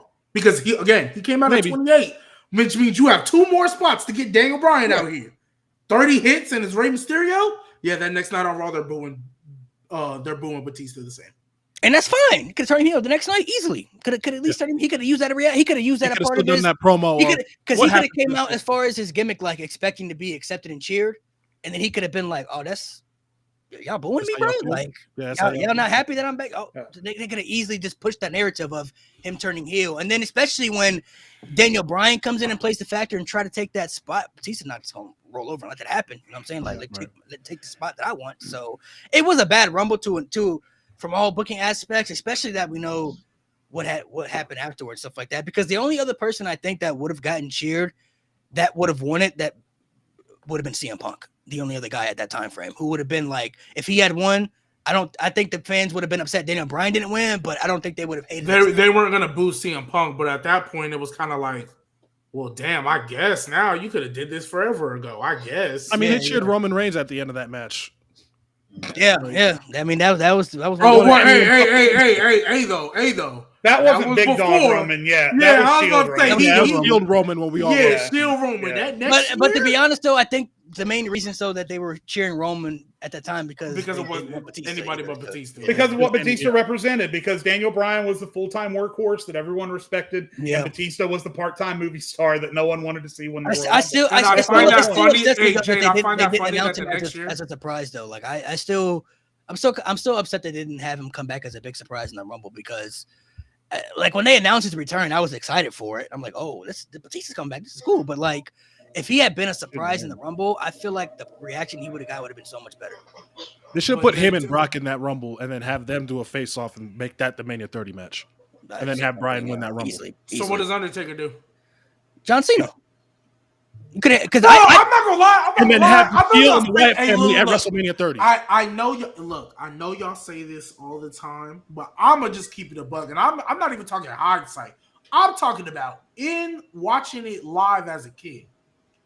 There was a point in time where I said to myself, "They're never gonna do Cena Taker." If you didn't do it, what was it? 07 or if there was a year where it was like, "Look, this is your perfect opportunity." Oh, when Undertaker was staring everybody down, I get Batista, that was fine, cool. But there was like, yo, you really could have did this if you wanted to. And I don't think Vince did because it's Taker and Cena. Somebody got to lose. And if Cena's going to be pushed as Super Cena, you don't want him beating the streak. But in 2014, Cena can eat an L. 2014 though. So but my point is, if they weren't going to do Cena it, heel. my thing was, if they weren't going to do it back when they was both kind of in their prime, I feel like it was never going to happen. I don't think they were ever, because at that point, Undertaker is pretty much already only being here once a year. He ain't I mean, that's why it would have made. So that's why I was like, If they had did Batista versus Brock, Cena versus Taker, you could have did the Shield and the Wyatts at WrestleMania. That could have been the easy WrestleMania match for that group right there. Because the match they had at the Chamber was great. If that happened at WrestleMania, put it at WrestleMania. One of the best WrestleMania tag team matches in history. And then whatever would happen with Daniel Bryan, you could have easily put him in there. Orton would have been champion anyway. If you want to make a triple threat with Batista, whatever. CM Punk obviously walked out, so you figure something out with Triple H in it. They wanted to put Triple H in there and make it a fatal four-way. I wouldn't even care about that aspect because everybody had a reason. As long as Daniel Bryan wins at the end. Yeah. And by the way, listen, Batista ultimately did the right thing. He ate the submission for Daniel Bryan. He did the job for Daniel Bryan. Him to turn him heel before that. Exactly. I'm not blaming Batista for any of this. Once everything happened, Batista immediately recognized what was happening and said, "Hey, yo, Hunter, we got to change this up." As far as rebooking WrestleMania 30, I honestly think as good as WrestleMania 30 was in hindsight, could have been a lot better if they had changed around. I don't know if I would have done Batista and Brock because styles make fights. I don't know if that would have been interesting. I was much more interested in maybe John Cena throwing Batista out of the Rumble, and then we get a Batista-John Cena rematch at WrestleMania. I was much more interested in that than I was anything else. I still would have done Brock versus Taker, and then I would have done Batista versus Cena. Was Cena even in that Wait, Rumble? would you have still broken No, the he fought Randy Orton at the Yeah. Rumble. But he could have been. I mean, would you have still broken the streak that night? I ultimately believe in hindsight that, in the moment I can see how hard the decision must have been. But if Taker is standing there telling you Brock's the guy, and if Brock is standing there telling you I'm willing to do it, and if you've got Paul Heyman right there to push Brock to the next level, I ultimately think they made the right decision. But Taker didn't agree with that either. Yeah, Taker didn't think Brock was the guy. They didn't decide that. They didn't decide it until Taker got to the arena that night. They told him Undertaker about it many times on the podcast. He didn't.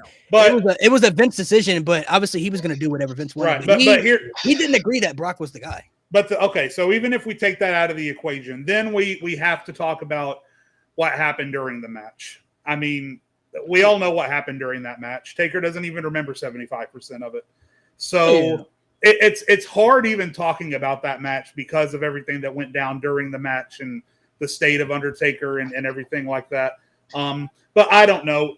I completely judge that decision in retrospect, and seeing, ultimately shit happened this last year with Brock, and it's such a fucking shame that has to be tied to his legacy because Brock's one of the best to ever do it. But looking at everything that happened from 2014 to 2023 with Brock Lesnar, I just have a hard time defending the opposite side of it because Brock Lesnar became one of the greatest. He was already borderline Hall of Fame, and then after beating Undertaker, the run he went on made him one of the greatest of all time. I'll explain why the streak didn't need to. I don't think the streak should have ever been broken, number one. Number two, I don't think Brock should have been the guy to do it. Number one, Brock Lesnar could have, anytime, because he's Brock freaking Lesnar, could have become that monster whenever he wanted. Yes, the streak ending gave him the boost to do it. But again, it's Brock Lesnar. He could have done that at any point. The second thing, especially if we're using hindsight, the rest of Undertaker's career was the saddest thing, one of the saddest things I've ever seen in professional wrestling. It was, bro, if they were going to break the streak, that's it. Done. End his career. Don't come back. That's it. That's the last visual we see of the Undertaker. Especially because the next year, he fought the guy that, in my opinion, should have been the year prior. Could have potentially done it. Was Bray Wyatt. Well, that would have been a little bit more okay. I've said on the podcast before, Mo, I don't 100% disagree with you because I'm on record and I still believe this. I don't think the streak should have ever gotten to the point that it got to, quite honestly. I think Batista should have ended the streak when Batista was at his height because I think that would have pushed Batista to new levels. So I don't think, but considering the fact that the streak did get to that point, I don't think, and again, now considering what you just said, that the fact that The Undertaker after that was a shell of himself. Now, whether that had anything to do with the match itself or maybe Father Time just caught up with him, but you're right. There's no doubting that after 2014, The Undertaker was a shell of what he used to be. Again, looking at it in retrospect, that was probably the perfect time to do it because anybody that ended the streak after that was just going to look like they were beating up on a sad little old man. So if the idea was always for the streak to end and it got to that point, then yeah, I'm okay. And I don't blame anyone, I guess, for voting for that because it is such a such a thing where it's seen from both sides. I just think there was so much worse stuff that happened in the build up to WrestleMania that year. I don't see it. Oh yeah, for sure. That's fair. But also too, what's it called? When it comes to Undertaker, like, or no, not Undertaker. We talk about that Rumble. Jade, you mentioned it how they were cheering Roman because it was anybody but Batista. I find it funny that a year later they was cheering everybody because it was anybody but let's get to that. Let's talk about anybody but Roman. Let's talk about 2015 because we know the answer. So 2015 actually wasn't voted for the Rumble. Really? People what are these idiots voting for? 2015 people voted Triple H beating Sting at WrestleMania. No. The worst. Don't get me wrong. That was bad. That was bad. But it's not. I think honestly the reason that's so bad for me too is because I don't know if y'all felt the same way, But that really, to me, was like Vince, like stamping, like I Oh, killed I've WCW. ever he was I sticking it in and killed twisting it. WCW, Yeah, like, absolutely. because that was the one guy he could never get Lord. for years was Sting. He could never get Sting for years. And even though Sting was in his 50s and old past his prime, I felt like he knew we wanted Undertaker versus Sting. He put Triple H in there. Triple H is his son-in-law, the company guy, right? He's been the company guy for years. And when he lost, because Triple H loses to everybody at WrestleMania. So you're like, oh, he loses to Sting. And Triple H can lose at WrestleMania. He loses to everybody at WrestleMania, right? Then he beat Sting, and then they shook hands afterwards. To me, that was like Vince saying, I own WCW, and I killed the company, and I want everybody to know it. That's how I felt. I'm like, oh, Shit he really died 14 years ago, dog. Let it Right, go. like, bro, get it go. Let Let it it go. go. Bro. You won the war. You that did ego it. massive, bro. He's I mean, I'm y'all actually- saying let it go. How long did it take him to turn Roman Reigns heel? Like that man is, and Yeah, 'cause hey Vince Nate, is a we quack. talk about how stubborn Triple H is. Where you think he got it from? Now, Vince is hella stubborn, bro. I've ever seen in my life. But I mean, we can backtrack to 2015 Rumble. One thing I want to point out and talk about, I never hated the fact that Roman won that match. It was how they structured the match to be booked and how it made Roman Reigns, how they made the fans really turn on Roman, because you can't have Daniel Bryan come in so early and then get eliminated so early and expect the fans to be okay with that.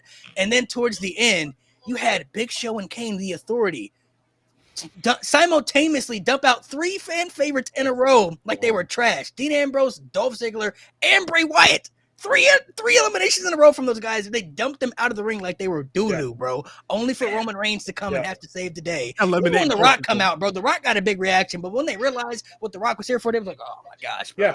Like this is worse, bro. Like, so I never hated the fact that Roman won, because I think most of us going into it expected either Daniel Bryan or Roman to win the Rumble. But it's how they structured it, bro. It's how they structured the entire match, bro. Like no way they sat in the creative meeting and said, "This is how we're gonna do this." It's the perfect way to do it. No, I'm with you, Malik, because I'm not voting for the decision to put Roman over, because I think ultimately, I mean, again, unless they were gonna put Daniel Bryan over, and by the way, because of how 2014 went with Daniel Bryan's injuries and because of how unsure they were, I don't blame them for not putting Daniel Bryan over in that Royal Rumble in that case. No, absolutely not. So Roman Reigns maybe was the right decision. Maybe you could argue Rusev, but I don't think Rusev was ready for that spot. But no, you're absolutely right. When I vote for that, I'm not voting for the decision to put Roman Reigns over. They put a career's worth of obstacles in one match for Roman Reigns. It was the nail in the coffin. They went way too far, and then you're exactly right. They sent in Kane and the Big Show. And Kane and the Big Show didn't have those dastardly heel heat. They had get these fuckers off of my TV screen. Please retire. And they went in there, and again, I got to say this again, because I don't know if you guys understand how popular Ambrose, Ziggler, and Bray Wyatt were at that time. They were coming off of the Survivor Series, right? Yeah, yes. They were the 3 saving graces of a very, very, very weird time for WWE in 2015. And then within Malik, wasn't it within like a 2-minute span, back to back to back? They eliminated Bray Wyatt first, who was the MVP of the Rumble. He had lasted the majority of everybody in the match, and then Ziggler came. No, Ziggler was first, and then Wyatt afterwards. And Ambrose and Reigns had a little interaction. Ambrose lasted a little bit longer because him and Roman teamed up to fight the Authority, but then eventually they dumped him out like 3 minutes later. So and then to let Roman Reigns have over half the Rumble off, selling an injury through a table, only for him to come in and pull a Super Cena. That was 2016. That was 2016. Where he where he left. Yeah, that was fucking. Because he started at number 1. Yeah. 2020. This is that was the one time they could have showed Roman to be an actual Iron Man. Yeah, that was the one time they could have showed him to be an actual Iron Man. Yeah. But nope, let's take him out in the middle of the match. And then they had to do Roman and Daniel Bryan in the rematch or in a match at Fastlane. So that match was great. It was good. It was a good match, but it was like they knew they messed up, so they had to do something. You know what I'm saying? So and then, like you said, that final scene at the end of it, where The Rock raises Roman's arms and goes, "Wait a minute, what the fuck is going on?" That image will forever live in my brain. I think The Rock knew when he was holding him up, and he was like, "Yeah, they're not gonna." I mean, because he's leaving afterward, but he was like, "They're not gonna like this, bro." Like, what was missing about this whole thing when Daniel Bryan gets eliminated, and Shattered the next Dreams. thing they show on the Titantron is Shattered Dreams. Shattered Dreams. Honestly, bro, it just Cinema. in hindsight, bro. Hey, In hindsight, bro, cinema. it really was bad for Roman Reigns because like Mo said, that was the nail in the they coffin. they never accepted Roman Reigns as a babyface after that. Never. Because wrestling fans hold a grudge. Yeah, if that doesn't happen, I don't know if they would have booed Roman if they would have reacted to him the way they did. But the fact they mess up that Royal Rumble and they booked it the way it did, they never accepted Roman as the babyface because they knew he was the next guy. They knew it. He's the guy. Because at that point, just like that's why I referenced what happened the year before. They were booing Batista because they knew Vince was trying to push him over the guy they wanted.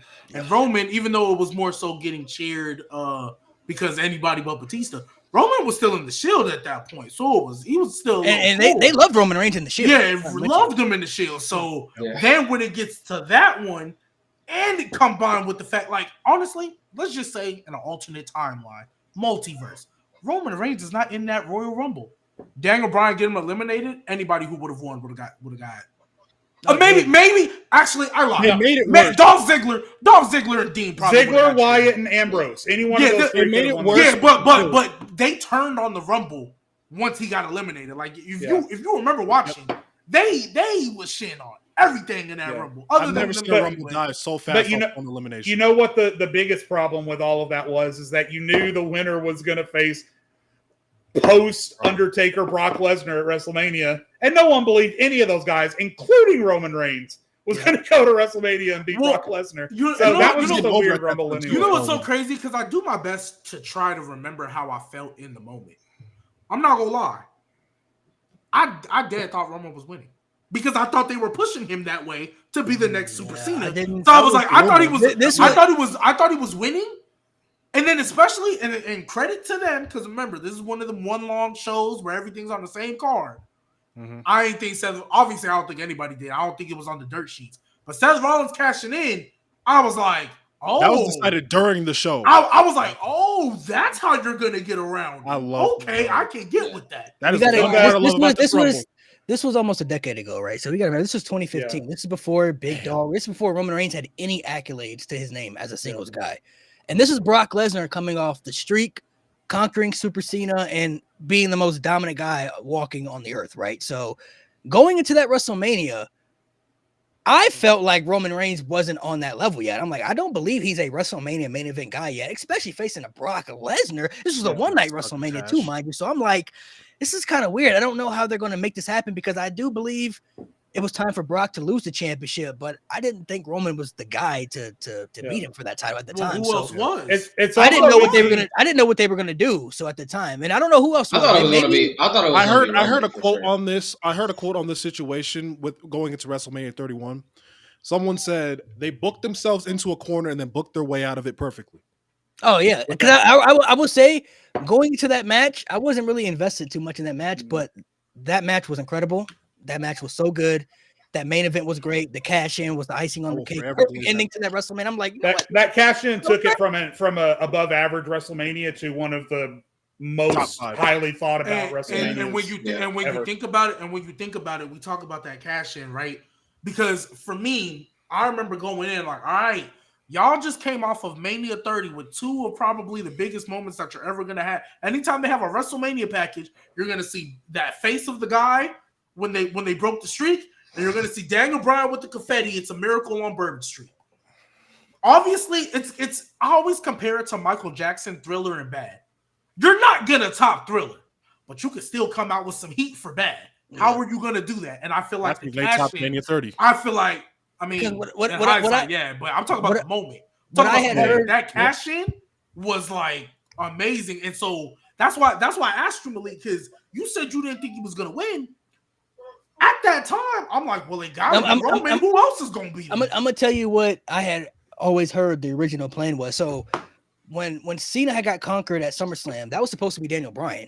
Daniel Bryan was supposed to get beat down by Brock Lesnar at SummerSlam, and that was supposed to push the agenda for Daniel Bryan to beat Brock at WrestleMania. Like the underdog, babyface, getting destroyed by the Ultimate Beast, and then they were going to build Bryan up, have him win the Rumble, and then he was going to be Brock at like he couldn't overcome Brock, and then finally overdo it because they still loved Daniel Bryan at that time. So that's all. That's what I always heard was the plan before Daniel Bryan had got injured. I think honestly, in my opinion, I think that's what maybe certain people wanted. I never personally believed Vince was going to treat Daniel Bryan. That's right, what I was going to say. It took pulling eggshells. And honestly, someone leaving your company for you to finally give him the moment. It's not like honestly. Go ahead, Nate. I was going to say, and I mean, I heard about him losing to Brock SummerSlam. I never heard he was going to get it back at Mania. I thought that was just I never heard that part. Yeah, that's what I've always heard. I mean, we don't know. Plans change all the time in WWE back then, so I mean, they could have changed the narrative all the time. Now, I think it would have been a beautiful story if they did that. I think that'd been an incredible, great. That's the thing I'm saying. It's too beautiful. It's too beautiful for Vince to come up. Yeah. So for I don't know. The second half, I don't. Daniel Bryan getting 2 Mania main events back to back again, and winning. Nah, I don't. And winning both of them. I believe him losing to Brock.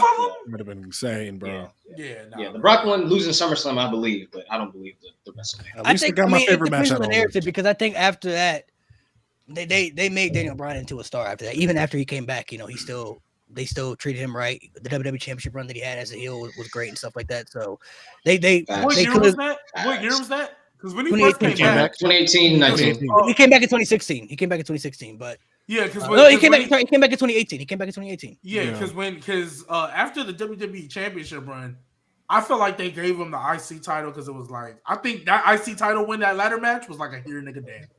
Here naysayer damn. Well, I think they always they kind of knew he was on his way out too though. Like he kind of made it obvious because he was cutting promos like for a while, like hinting like I could be leaving when he was going up to that WrestleMania, like this could be my last WrestleMania ever. And when I think he was saying that because he wanted to leave. He wanted to leave the company. Yeah. That's why I think afterwards, like they kind of were just doing stuff with them and stuff like that. So I mean, and honestly, they could have did him dirty leaving though. I mean, him doing stuff with Roman was a good way to send him off, and it was good for what Roman needed at that time frame to. Because you've seen a lot of people who knew they were leaving. They got done dirty. You know what I'm saying? Like, wait. Are y'all talking about 2021? Oh, we're talking about 2021. I'm talking about when he like after he got injured and came back. Like they treated him pretty good. Oh yeah, no, I'm talking about after he had to vacate the title because he got. Yeah. Back then, when he came back, I feel like they gave him the IC title to be like, here, nigga, damn. And I think they were going to build the IC title. I think they were going to. I think they wanted to. Basically, what they did was basically what they did. I think SmackDown was supposed to be the IC title show. Yeah, I think that's what and I think honestly that could have been Vince kind of testing it. Like, I'm gonna give you the mid card title. Let's see if you can last with it. Because if I want to put the world title on you, I don't want the same thing. And he got hurt again. You know what I'm saying? So it kind of because he didn't have the IC title that long either. It was kind of the same. Yeah, because he had to change his wrestling style. So. Yeah. So that retirement was sad, man. 26. You want to go ahead. Well, let me just jump in because we don't have any food in the house. I'm gonna have to top off here and take my family out to eat in a minute. But these fan votes are a little bit Mickey in my opinion, and I want to make sure that my opinions get out there. I want to make sure they get heard. So I'm just going to drop these here. You guys can discuss them later, and I'm going to go back and watch and see if you guys agree with me or not. 2016 was Triple H winning the fucking Royal Rumble just to put Roman Reigns over. That should have never happened. 2017 was Roman Reigns not turning heel after he beat The Undertaker, one of the biggest mistakes they ever made. 2018 was Constable Corbin. 2019 was The Fiend versus Seth Rollins. 2020 was Goldberg Corbin's crazy. 2020 was Goldberg versus The Fiend. I have to make sure I get all of those out. Wait, before you leave, Jade. 2017. So you mean to tell me? Wait, so you think Constable Corbin was worse than Lacey Evans in the main event? Yes. Absolutely. No, that was 2019. 2019. Lacey Evans' main event was 2019. That was 2019. No, it was the same time. Constable Corbin. No, Constable Corbin was continued into 2019. And 2019 was Constable Corbin not fighting for? No, he was. Constable Corbin was around for. He was around for a hot minute at the time, though, bro. Yeah, he was not. It was just he debuted in 2018. That's when he shaved his head and came out and everything. And, Okay. He was the worst. So I got to go, but I'm going to come back and watch. I want to see what you guys say about that. Man, Constable Corbin. 2019. There's so many bad things you can point out. I can't wait to get to 2017. Bro, it's really. That's what I want to make sure I got it out. Yeah, Are we so, on, are we on so 2016 now? 2016 wasn't what Jade had voted for. What is it? I just want to hear. The fans voted for Zack Ryder losing the IC title. I gotta go. Wow. That's bullshit. I gotta go. You guys are so No. Mickey. I mean, I'm getting out I of mean- here. This is insane. I mean, that was bad, The, but- That was the, bad. The That was honestly, that was pretty bad though. That was pretty bad, bro. That was that was pretty terrible. Yeah, that was they did my dog worst- dirty. Wait. Hey, I'm sorry. Wait, because before we stay on 2016, what year was Suffering Succotash? Because we didn't mention that. 2015. That was 2015. 2015. Building to the Rumble. That's a Building to the line. Rumble. That's a Yeah, That's what made it worse. that's a line. 2016, That's a 2020 line. Zack Ryder one, I will defend because that was pretty bad. Because number one, none of us, I didn't expect him to even win that ladder match, and then the fact that he won it, I'm like, this is great. The next night they were like, "Yep, we're taking that away from you." So Give me that. you had your was moment, stupid. but They could it at least was they could at least bad, give but him not a the month. worst. They could at least give him. it's up there. It's up there. It's definitely up there because the fact that hey, Christian, because as soon as the Miz came out and they announced that he was going to get a match for the title, I was like, they're gonna have him lose, aren't they? Like they're gonna have him lose the next night after he won that. ahead. title. I felt it, bro. Yeah. Like that was so that's pretty that's why I would say it's bad. I Because, side that led to one of the greatest and then intercontinental champions of all time. I mean, it That led is true. for Miz to have a great IC title run, but once again, we talked about Zack Ryder before. It did nothing for him long term at all. Like he went back No. to doing nothing after that, which is crazy. So The hype bros for a little bit. I'm not gonna lie. hype bros. Don't bring up Mojo Rawley. Bro, Don't bring up that Mojo Rawley, bro. Raleigh, bro. The hype That bros. debut was hilarious. bum, bro, At Battleground, that that bum. was And so funny. mind you, I wasn't watching Nobody NXT. cared. I still wasn't watching NXT, so to know that they would when I went back and rewatched it and saw them down there, I'm like, bro, y'all wasn't even over in Boo-boo. NXT. It was boo boo. Like, y'all garbage. What did y'all have for 2016? What did y'all put? I'm gonna build off what Jade said. Triple H and Roman Reigns just being the main event of WrestleMania that year. They should have done anything else. Yeah. As opposed to who? But well, to be honest though, I mean, you got to look at the Ambrose and hindsight. Reigns, Ambrose and Triple H could have been done. Well, wasn't that the year was supposed to be Seth, but he got hurt? Yeah, Seth Rollins. I think it was supposed. I think it was going supposed to be to the Shield Seth triple and I threat. think it was good. Yeah, the Shield triple threat. I think that was technically Or that. supposed to be the main event. So So like, they I'm had not Seth- gonna tax it too much. I feel like because Roman Reigns was always going Yeah. to be. The no, main that event. WrestleMania Yeah. could have been saved. I That feel- WrestleMania could have been saved, regardless. I feel like Oh, there's yeah. one. Yeah, I feel like that Shield triple happened twice at WrestleMania. Yeah, the Shield triple threat. 2019, yeah. But you know what was worse than actually the Triple H and Roman Reigns stuff? The Brock Lesnar and Dean Ambrose stuff. To me, that was way worse. The fact that the buildup was so lackluster, and then pretty you stupid. found out afterwards that Brock didn't even care about it, and that he was being all Oh, that and was stuff. Not to mention that was Terrible. supposed to be great. The supposed to be great, but match. The build-up yeah, was the good. match was the match was crazy. Nate, I just want to let you know you are kind of lagging. You're very much behind. Crazy laggy. Yeah, you're Yeah, behind, bro. So you might want to come you're- back. And then Brock just didn't want to work with Bray, just in general. I'm liking. Wow. That should have been the match at 32. This man is crazy delayed. Robot over there, boy. That was like 25 seconds delayed. Yeah, the delay is crazy, bro. The delay is wild. Nigga, Wi-Fi is fried. Yeah, the Man, delay that's is wild. But yeah, 2016. I mean, yeah. There we go. Yeah. I would say, I mean, with Seth being injured, Randy Orton being injured, John Cena also not being able to wrestle the WrestleMania, I feel like it would have been a lot better because they would have had better options, and they still could have had better options. But I'm looking at like what they were going to do for the main event of WrestleMania. Roman Reigns was always going to be there, so I mean, it didn't matter who he was going to Reigns face. and Ambrose. Reigns and Ambrose would have been They cool, weren't but gonna do that though because that's two faces. They ain't You gotta valued understand. him. Vince That's ain't the doing that, bro. problem. But we could say that, but it's Yeah, stupid. but this is Vince. Nobody so we wanted have to Reigns and think Triple about it. H. Okay. Nobody wanted Reigns. Yeah, Period. yeah, If we're yeah. keeping it a buck. Oh no, you 30 still no, behind, bro. You especially still behind. not for 30 minutes. That match was too long. If they did like a 15-minute It's- sprint, No, that match was hella too long. That match was hella too yeah, long. if they did like a It's 15-minute, It's Triple H. That's what he does. yeah, that's his problem. When's That's the my last one time problem. Triple H had a sprint? Yeah, that's my one issue with Triple H in his career. Get Long the match matches, over bro. with, dog. Long matches. 2017. Can we be real? G will actually like this one. They voted for Samoa Joe not beating Brock Lesnar. Because he should have beat Brock Lesnar, and I will stand on that to this day. They should have called the audible and said, "You know what? This man is hot. I would have even been cool if he lost it in the Fatal 4-Way, because bluntly stated, I thought it was going on Roman. I thought the Fatal 4-Way was to put it on Roman so Brock didn't have to get pinned. Yeah. Samoa Joe should have won the Universal title at Great Balls of Fire. One of the only few things we remember about that stupid pay-per-view, only other thing we remember is Alexa Bliss dislocating her arm in front of everybody. Samoa Joe should have won because the build was spectacular and the start to the match. This was the start of Brock Lesnar turning into Prime Super Cena, as in, I'm going to get beat down for 95% of the match. 1 F5, I win. That's literally when Samoa Joe came out and said, you escaped me, and he tried to act like I whooped your ass. Bro, Brock Lesnar, were you on heroin?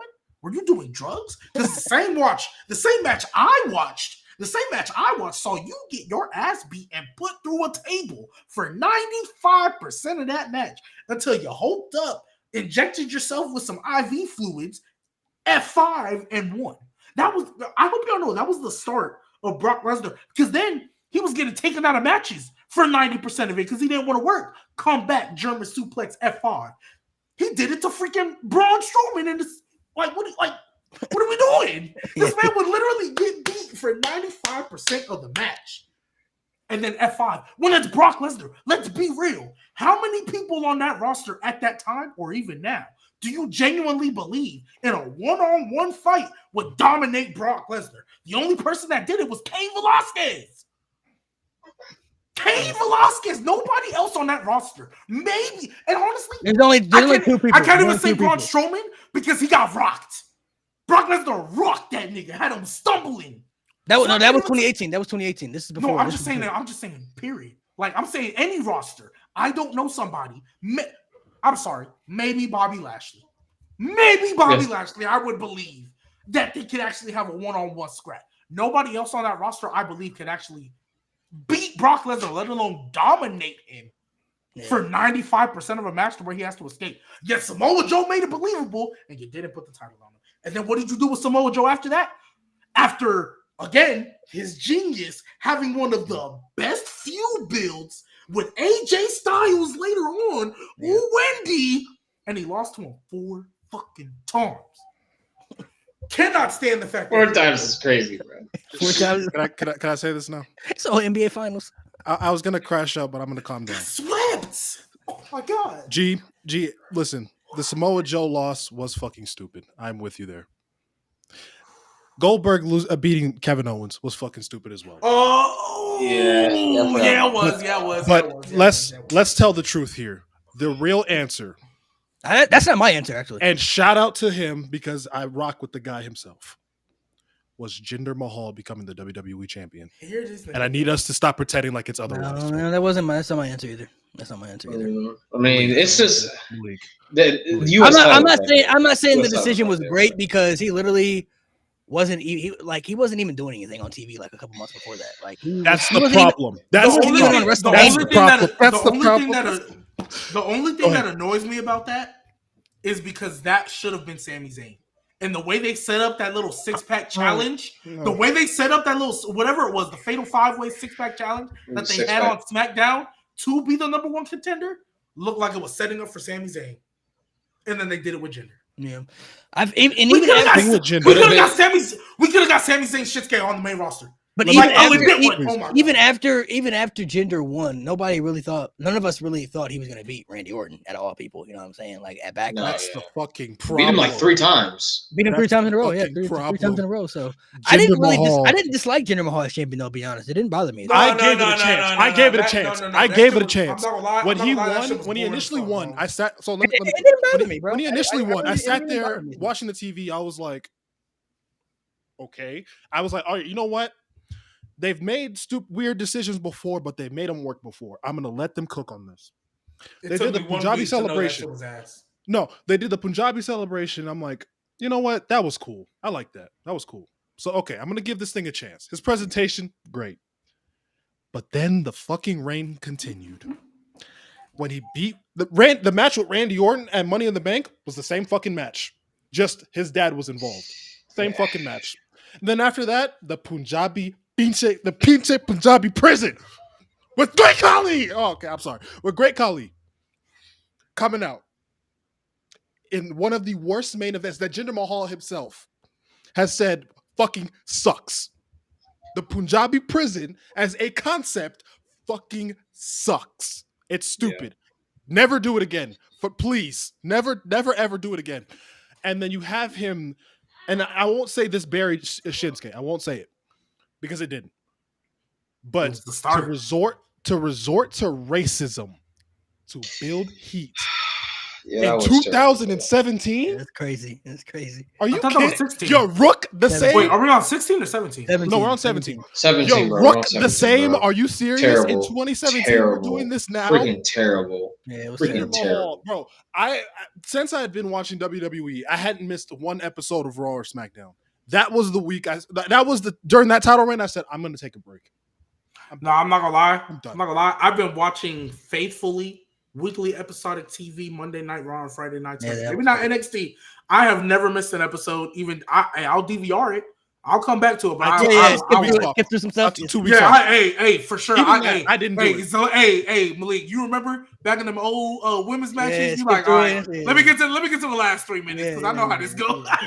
No, I would always DVR the shows. Those were the 2 weeks I said I'm not even going to watch. Listen, Jinder Mahal winning the title wasn't a great decision either. I mean, it didn't bother me for most part.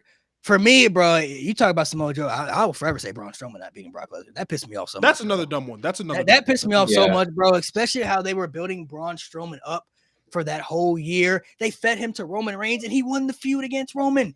They got him even more over the fact that he was the guy to take down the guy that the fans said they didn't want. They built him up so perfectly, bro. They were protecting him right, doing all the right things with him. All they had to have him do was just beat one guy. That whole build up to No Mercy, Brock Lesnar was getting dominated. He could be. Remember that the episode of Raw when he suplexed Braun Strowman, he popped back up and everybody was like, "Oh shit!" Like, bro, all they had to have him do was beat one guy, and his career would have been made forever. And then you talk about what they did to Samoa Joe. In fact, Braun Strowman couldn't kick out of one F5 either. He lost to one F5. One F5 after all that build. They had him one F5 over. And he got hit with a car. You know how many finishers Brock Lesnar took in that match? Took 3. He took 3 of Braun Strowman's finishes. He took 3 finishes. He took 3 power slams in that match and kicked out. And Brock Lesnar beat this man with one F5. One F5, mind you. It's the same guy that F5 Roman Reigns 6 times at WrestleMania because apparently 5 F5s weren't good enough to beat Roman Reigns in a row. So he had to F5 Roman Reigns 6 times at WrestleMania to beat Roman Reigns. But people like Samoa Joe or Braun Strowman, those guys can only get beat by one. Those are guys that you actually can believe in a real fight could actually get a one up on Brock Lesnar. These were the 2 most believable guys on the roster at that time frame from a character perspective, from an intensity perspective, from an all-around fan perspective, what the fans wanted, the fans actually, one of those 2 guys beating Brock Lesnar, fans would have been happy. Would have made sense because this just the way they've been structured. Samoa Joe made it believable enough that he could take down Brock Lesnar. Braun Strowman bigger than Brock Lesnar from strength-wise and everything. So that guy right there is more believable enough. But the fact that they fed both those guys to Brock Lesnar, and Brock Lesnar could beat them with one move. One move when he go back and look at the Samoa Joe match, bro. He was in that coquina clutch for a minute, for a minute before he picked him up with that F5. Brock Lesnar took 3 of Braun Strowman's finishes in that match, only for them to lose to one F5 in a row, bro. And they kind of built Braun Strowman back up a little bit afterwards, which you can talk about in 2018. So it didn't really kill him off too much. But Samoa Joe, I mean, he was kind of a little cooked after that. I wouldn't say too, because he could have beat AJ Styles still too. So that could have kind of revived him a little bit, but he was still kind of a little cooked within the aspect. But for me, the fact that I was fully going into that No Mercy. You couldn't convince me Braun Strowman was losing. No way they're going to have Brock Lesnar. That's just not happening, bro. The only reason I knew he was going to lose was because it was fucking happening at No Mercy. And I was like, Brock Lesnar. The problem is, it didn't even matter. Because Brock Lesnar at that point was not going to lose at a B-level until Roman Reigns. That's why I thought he was going to lose. We knew from the night after WrestleMania 33 that the match at WrestleMania 34 was Roman Reigns and Brock Lesnar, and everybody knew it, and nobody wanted it, and that was the problem. Everyone that was going to be put in front of Brock Lesnar was going to look fucking stupid. Let's see. 2018. This is starting to get. Shut up, J-Rock. Shut up. That means nothing. Mickey. But I love that match. I'm not going to lie. I love that match. but that was Mickey. Yeah, I'm not gonna lie. Team. Those one of those things that everybody shits on now, but at the time, I was like, hell yeah. I love that DQ finish. Well, you're talking about that shit. So Nicholas and Braun Strowman. Yeah, I'm not gonna lie. I liked it when it happened. I was laughing, bro. I thought it was funny. Don't get me started, bro. Don't get me started on that shit. Bro. Well, WrestleMania 34 I as a feel whole you was because that's your 2018. job. WrestleMania 34 as a whole, bro. As a whole, It's 2018, bro. So 2018, the people that voted, they voted for Asuka losing to Charlotte at WrestleMania. That is by far the worst decision. It killed her. She's never been the same. That is. I agree. I agree. She is. Never been the same. No. She literally lost all her aura that night. But see, I feel like she couldn't beat Carmella. No, see, that's that issue with me. I feel like her losing to Charlotte wasn't the downfall. It was her losing to Carmella because even though James Ellsworth, even though we lost didn't, to a nigga with no chin, bro. Yeah, even though we may not have agreed, Charlotte should have been the one to beat the streak. Charlotte has all the credentials where we can at least believe that she could beat Asuka. You know what I mean? Carmella, though, bro, there's nothing they could have done. There's nothing they could have done to make us believe that Carmella can beat Asuka at that particular time frame in 2018. So even though she lost to Charlotte, they shouldn't have even kept her in the title feud after that, bro. They should have just had Asuka do something else or at least feud with Charlotte, and get her win back. Okay, but wait, here's the thing, though, Malik. Because you talk about feud with Charlotte, well, mind you, they took the title right off of her for Carmella, which, again, if you, it's kind of like they booked themselves into a corner. They had Asuka challenge Charlotte. What's it called? They had her challenge Charlotte because I don't remember who the champion was on Raw at the time, but they didn't want to do that because she was a Raw superstar. Yeah. She already beat Alexa Bliss because she beat her on Raw already. Yeah, she beat Alexa Bliss on Raw already, so she was just like, eh. Okay, so they sent her over to SmackDown, but the problem was they had Carmella over there with Money in the Bank. So I think it would have been worse if Asuka wins that title undefeated and then loses by cash-in. I think that would have been worse. Oh, yeah. But I think because just how logically you moved Asuka from Raw to SmackDown, all you had to do was move Carmella from SmackDown to Raw, cash in over there. But on Nia Jax, cash in on Nia Jax, which would have been fine because let's be real, Nia Jax at that time, nobody cared. Ain't nobody was moved. Literally, I mean, yeah. Ain't nobody was moved. Be a star, bro. Yeah. I honestly, I'm not gonna lie. And Alexa ended up winning anyway. Exactly. She won the briefcase, bro. Yeah, she won the feud anyway. She did win the Money in the Bank that year. Yeah, and she cashed in on Nia. She was the transition for Ronda Rousey. Yeah. It was the transition for Ronda Rousey. That's what that was. But the thing that agitates my soul about this match, because, all right, fine, you had Charlotte win. Charlotte winning did nothing for Charlotte. Charlotte is still the same level of Charlotte. It's not like this is a Brock beating the streak where, like, damn, you hit another level. No, Charlotte was still Charlotte. And it makes me even more mad that they wasted the win because she got that weak-ass beat down by the Iconics. Bro, I promise y'all, if y'all have free time, go back and watch that beat down. That shit was the most, like, wishy-washy shit. That's the type of shit my girl watches when she's watching wrestling while I'm watching it and be like, bro, they're not even hitting each other. They're just kind of pushing. They're just kind of two-hand touch. Like, bro, that's what I promise y'all. Chat, if y'all ever have time, go back and watch that beatdown. Because one, it was weak as fuck, and two, that shit took forever. Mike Chioda was like, no. You want to do it? You want to do it now? Hey, not even just the cash in. The beatdown took forever. I thought Carmella wasn't backstage. Yeah, I think they have to call her and be like, "Hey, yo, you're up. Where you at?" Yeah, absolutely. Yo, you up? Where you at? There's a couple. Hey, Q will, and she still ain't got to win at WrestleMania. She should have won at 39, arguably. Yeah, bro, she said long term. I know why. Yeah, but Bianca Belair, you didn't need that game. I'm not. Yeah. There's a couple. Because Rhea Ripley was about to break a record if she didn't get hurt. He was about to break it again, so you didn't. There's a couple of booking decisions I want to point out that year that happened all in that year. For some reason, they imploded Enzo and Cass that year. Their momentum as a that was Oh, 2017, wasn't it? No, 2018 is when they broke up. When they broke up as a team. Yeah. I'm sorry. Nah. I'm sorry. Before you continue, No. Because That's 2018 is when They broke up Big Cass had 2017. the feud with Daniel Bryan. Yeah. Okay, so real quick, Yeah. because y'all just reminded They me. broke up in 2017. Let's go back to 2017 real quick. I'm sorry, I get it. It was a great moment. Again. They should not have won the tag titles. Just do a swanton off a ladder. But bro, because they took forever to give the titles to Enzo and Cass when they were the hottest thing. But we all assumed, okay, Mania, you want to do it on the biggest stage. That's fine. Cool. The second the New Day was like, we have a fourth team, I was like, it better be y'all. Because I swear if these niggas come out, they're not winning and it's going to piss me off. I heard that music. I was the only one that groaned. Because I knew Enzo and Cass were not winning that match, and I knew that was going to be the end for them. And sure enough, what happened? That was the end for them. They never. It didn't have to be. I'm not gonna lie, Mo. Just the bar beat the Hardys. Just take it off the bar. No, Mo, but you don't understand, though, Mo. They had already waited so long to give them the titles. Yeah, I agree. Bro, They were still high.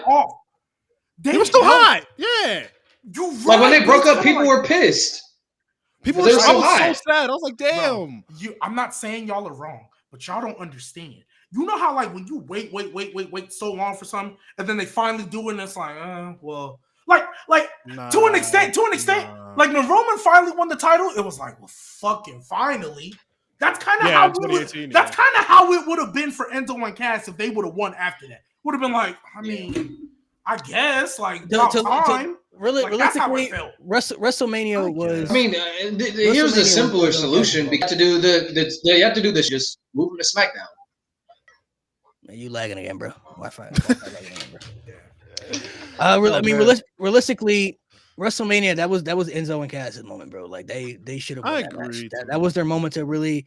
They were the most over tag team within the company. They were probably top 5 most over guys in the company, bro, for a minute, bro. Like without titles attached to them, and the fact they never even won the tag team titles, not even once. That is stupid. Because they were waiting for Mania and then the Hardy show, bro. But again, you know what, Mo? Them beating the bar at SummerSlam could have been great. You know, Mo? It's kind of dragging it at that point. You're dragging it at that point. It's literally, I know it's not the same level, but when Roman beat Brock at SummerSlam, even though nobody wanted to see that Mania, at least that Mania, we were like, okay, we know what we're here for. But nobody just wanted get to it over with. No. But the point is, everyone still loved them. Then they lost. No, okay, yes. So because they still loved them, I'm not gonna lie. Me personally, even though they were still loved, they did not have the same heat or momentum or steam that they did after they lost. But But the thing was, it's kind of like, remember when Cody lost and we were like, ooh, I don't know how they're gonna keep this up for a year because we know how fans get. That's how it was with Enzo and Cass. They were waiting for so long, and they had opportunities to do that way before. If the Hardys would have came back and Enzo and Cass would have been tag team champions going in, that's fine. Give them the moment. To use a better example, basically, what they did with Enzo and Cass is kind of like what they're doing with Jey Uso right now, bro. It's like they're pushing it. They're pushing the narrative too far. Okay, like, I see what you're saying now. Jey Uso has had the opportunity of any moments to win singles titles. And even though he's still getting good reaction, it's kind of starting to I think a lot of the fans are kind of starting to realize it's probably not going to happen at this stage, bro. And so it's kind of like, all right, cool. But I will say the difference between them, they weren't proving that they're the best tag team 4 years on the main roster in the biggest storyline of all time. Like I see the comparison, but it's also not a one-on-one. Like Jey Uso literally carried that storyline when Roman wasn't there. Like he's shown that he can carry the story. He's shown that he can be a champ. He's capable of being a guy that you go to. He sells merch like a world champion, but they refuse to put even the mid-card title on him. And I see what you're saying, but Enzo and Cass if they would have waited a few more months for SummerSlam, as much momentum. Yeah, they had. I agree with that. I agree with that. Yeah. I agree with this because obviously Bloodline Jey Uso was like the most. I think the most important character work. I think he's the most important. Obviously, other than Roman, because you don't have the story without Roman. Yes, but he's like the next most important. So I'm with you on that part. However, with the way I look at it, bro, they weren't Jey Uso levels of momentum, but they damn near was top 3 over acts in the company at that point. For sure. Like you know, Bro, like I think they was up there, bro. They got one of the biggest reactions coming up from So were the NXT, Hardys. bro. Like on the main roster debuts, their debut reaction. That's probably the best Bro, debut from they NXT. sacrificed the Dudley boys. They sacrificed the Dudley boys because they had this team coming up and they knew they was gonna be the ones. They didn't put bro. Remember when the Dudleys came back and we all thought they The was winning Dudleys the didn't have titles? the same momentum as the Hardys. Yeah. The Hardys were coming off the broken shit. That's true. Yeah. I hear you, but Dudley's The got Hardys neutered were so quick. You know over, what? bro. You know At that what? time, No. I get The your Hardys frustration realistically now that though you- are always gonna be over, bro. It's the Hardys, bro. that's the thing. But they were always they were popular. Here's the thing: they were popular, but then like that broken Hardys thing took them to a whole nother stratosphere. At that, Yeah, I bought point this in time. shirt when they came back. At that time. Like they were like the most overacting professional wrestling at that time, especially Matt. No, Yeah, they were pretty over, but I get what even you're Michael Cole, things are about to get broken. Enzo and Cass up there. That would have been like That whack ass call. Oh my! For every whack call, he has Miracle on Bourbon Street though, which is so crazy. Our heist of the century. Yeah. Yeah. For every whack, stupid, it's boss time. He's got a freaking heist. Here comes the big dog. Also, other things happened in 2018 that I'm going to point out. The first ever Hell in a Cell that ended in no contest. We got that with Roman Reigns and Braun Strowman. When Braun Strowman cashed in the Money in the Bank, and then Brock Lesnar came out and destroyed it, and the match ended with. You forgot about that? No, because it just reminded me of something. What was the year Roman Reigns and Brock Lesnar had a steel cage match and Roman won? That was the same year. That same year. That pissed me off so much because they were trying to pretend like Roman didn't win.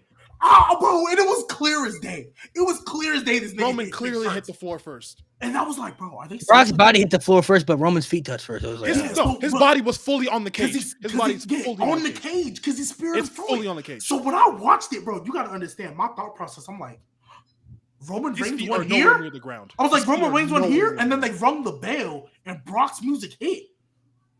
I'm like, no, you motherfucker. I said you're extending this on purpose now. You're doing this on purpose. And something else. They took it to Saudi so he would get cheered. That's what I thought. Yes. And Roman, clear as day one, Brock's body is fully on the cage. His feet are damn near in the ring, but Roman loses. Are you kidding me? Another one that was stupid to me.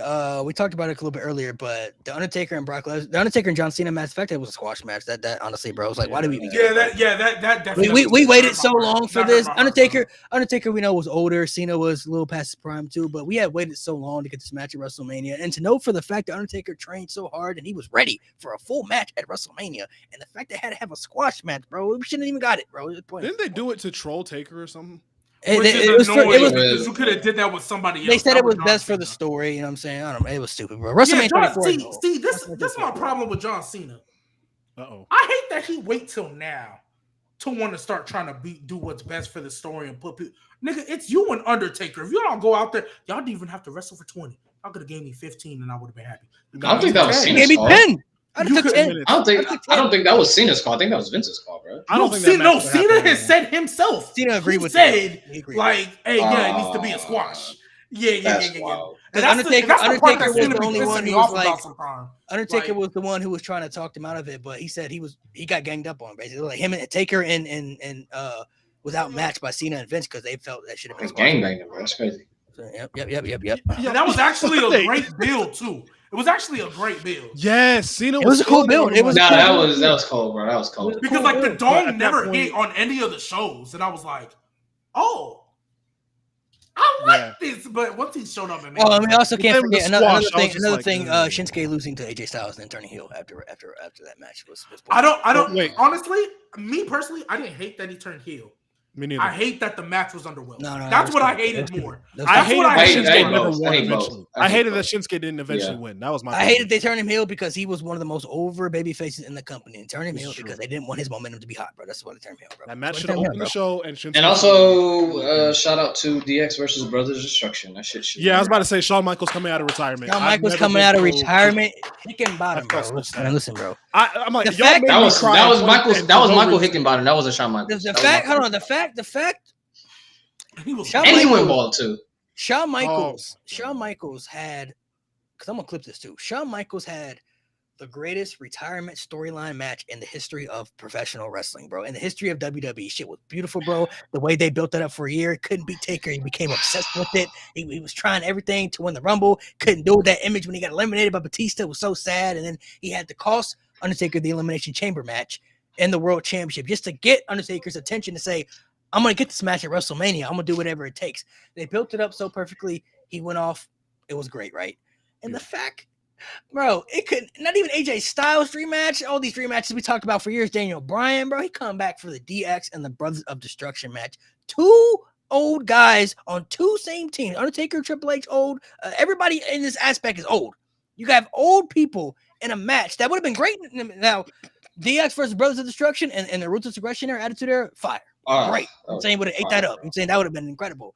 But you have four guys who were past their prime, old, in a match, and think it was gonna cook, bro. I knew the match was doomed from the beginning when the best guy in the match who could work got hurt.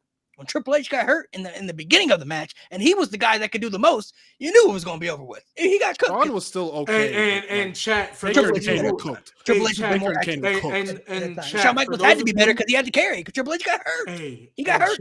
He couldn't do anything. For those of you who don't remember, the highlight of the night was Shawn Michaels missing a moonsault and Kane's mask coming off. Oh my god. Kane's mask falling off. I refuse to Like, watch that match. bro, it was the craziest thing in the That's world. another sign. That's another sign that was a disaster. When's Kane's mask ever come off in a match? When's a match? I've never seen it happen. Never. I watched Diesel. I watched Diesel versus Mabel again before I watched that shit again. Bro, it never happens, bro. Hey, I'm watching Melina versus Alicia Fox. I'm watching that again. Hell yeah. At least that's quick. You're right. and That was easy, a sign. That was a sign that God was telling us this should have never happened because the fact that Shawn Michaels had a bald head, Triple H got hurt in the match. Kane's mask comes up, bro. There's never been a match you can name that Kane's Undertaker mask just being comes Undertaker, bro. Like, Yeah, Undertaker's still coming off the, I lost. I'm not the same. Because didn't this happen after the Roman shit? Yep. Yes, This shit ended. This happened after. I don't think Undertaker did anything after the WrestleMania match. So yeah, that feud with Triple H. They had a decent match at Super Showdown. That was actually pretty decent. Like I was like, that was cool. okay. Yeah, it was. Yeah, I was okay, like, cool. We can end it here. But no, nobody wanted Shawn Michaels to come back for that match in particular. There's so many other matches he could have came back for if he had wanted to, which he didn't have to. We wanted the AJ match in 2016. If there was other matches he could have came back for if he had agreed to do so, which he didn't have to do so because he went out perfectly. But the fact that he sat there and decided this, I mean, I get those your boys, y'all go way back, y'all had great matches in the past, but y'all have to understand. And the back too. Now, you better not justify the shit. Y'all in y'all 50s now. Undertaker's had his body's been shot for years, bro, with multiple injuries. Kane isn't active like that anymore. Triple H wrestles every once in a blue moon. Hickenbottom, bro, he ain't wrestled in forever. He came back bald. But when I saw the bald head, when his hat came off at Super Showdown, I'm like, oh. Yeah, when he had no hair. I mean, we all knew the hairline was fading for years, but when they saw he had none, I was like, nah, this is dead, bro. I was like, we're cooked. Crazy. Okay, great. Yeah, I was like, I didn't even want to look at Shawn again. I went and watched Taker and Shawn from Mania 25 after I saw the hat come off. I was like, no. This is not the Shawn Michaels terrible. I know. No. 20. So that's to move on Michael Hickenbottom, bro. To move on to 2019. There's a lot you can talk about 2019. Jesus. The people voted for the Fiend and Seth Rollins on his own. I mean, yeah, that's the sure. There's so many. That is the nail in the coffin. That is the nail. That is the correct answer. Yeah, but there's a lot of bad things. We can go Goldberg. Undertaker. Yeah, big Roman Reigns and the dog. That happened fucking Kofi losing to Brock. Oh my god. We can go on. Literally 2 days before Hell in a Cell. I'm not gonna lie, Kofi losing to Brock was just racism at that point. I'm not gonna lie. Yeah, no, that was racist. Kofi should have lost the match. Even to throw out something. No, because they went to commercial and the match hadn't started, and I was like, yo, there's only like 8 minutes left of the show when they went to commercial. It should have been like a 5-minute sprint or something. No, I thought Cain Velasquez was gonna come out and stop the match from happening.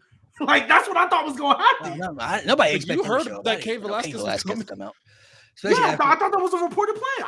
I wasn't reading the review sheets, bro. Because they were getting ready for Fox. Yeah, I ain't know nothing about no Cain Velasquez. Yeah, no, I didn't either. My roommate was like, "Is that Dominic?" Yeah. So the fans, the people that I had in the poll, They voted for the Fiend and Seth Rollins Hell in a Cell match, which is easily number one. But also the same year, you had the Lana and Bobby Lashley storyline. You had Roman Reigns getting dog food dumped on him. Kofi Kingston getting squashed by Brock Lesnar. Baron Corbin retired Kurt Angle when we could have got John Cena versus Kurt Angle at WrestleMania. Oh my God, You had Goldberg versus The Undertaker happen that year as well. So that all happened in that same calendar year. So Lacey Evans, Main eventing stuff. Seth Rollins being called the man's man. I was gonna say 203 falls match rule. Yeah. 2019 might be the worst year in WWE history. I think so bad, or bro. 95. Oh, and Another bad part. Every first fall happened like in 3 minutes before the commercial break. Because Vince didn't want wrestling during the commercial break. So imagine sitting there in the crowd.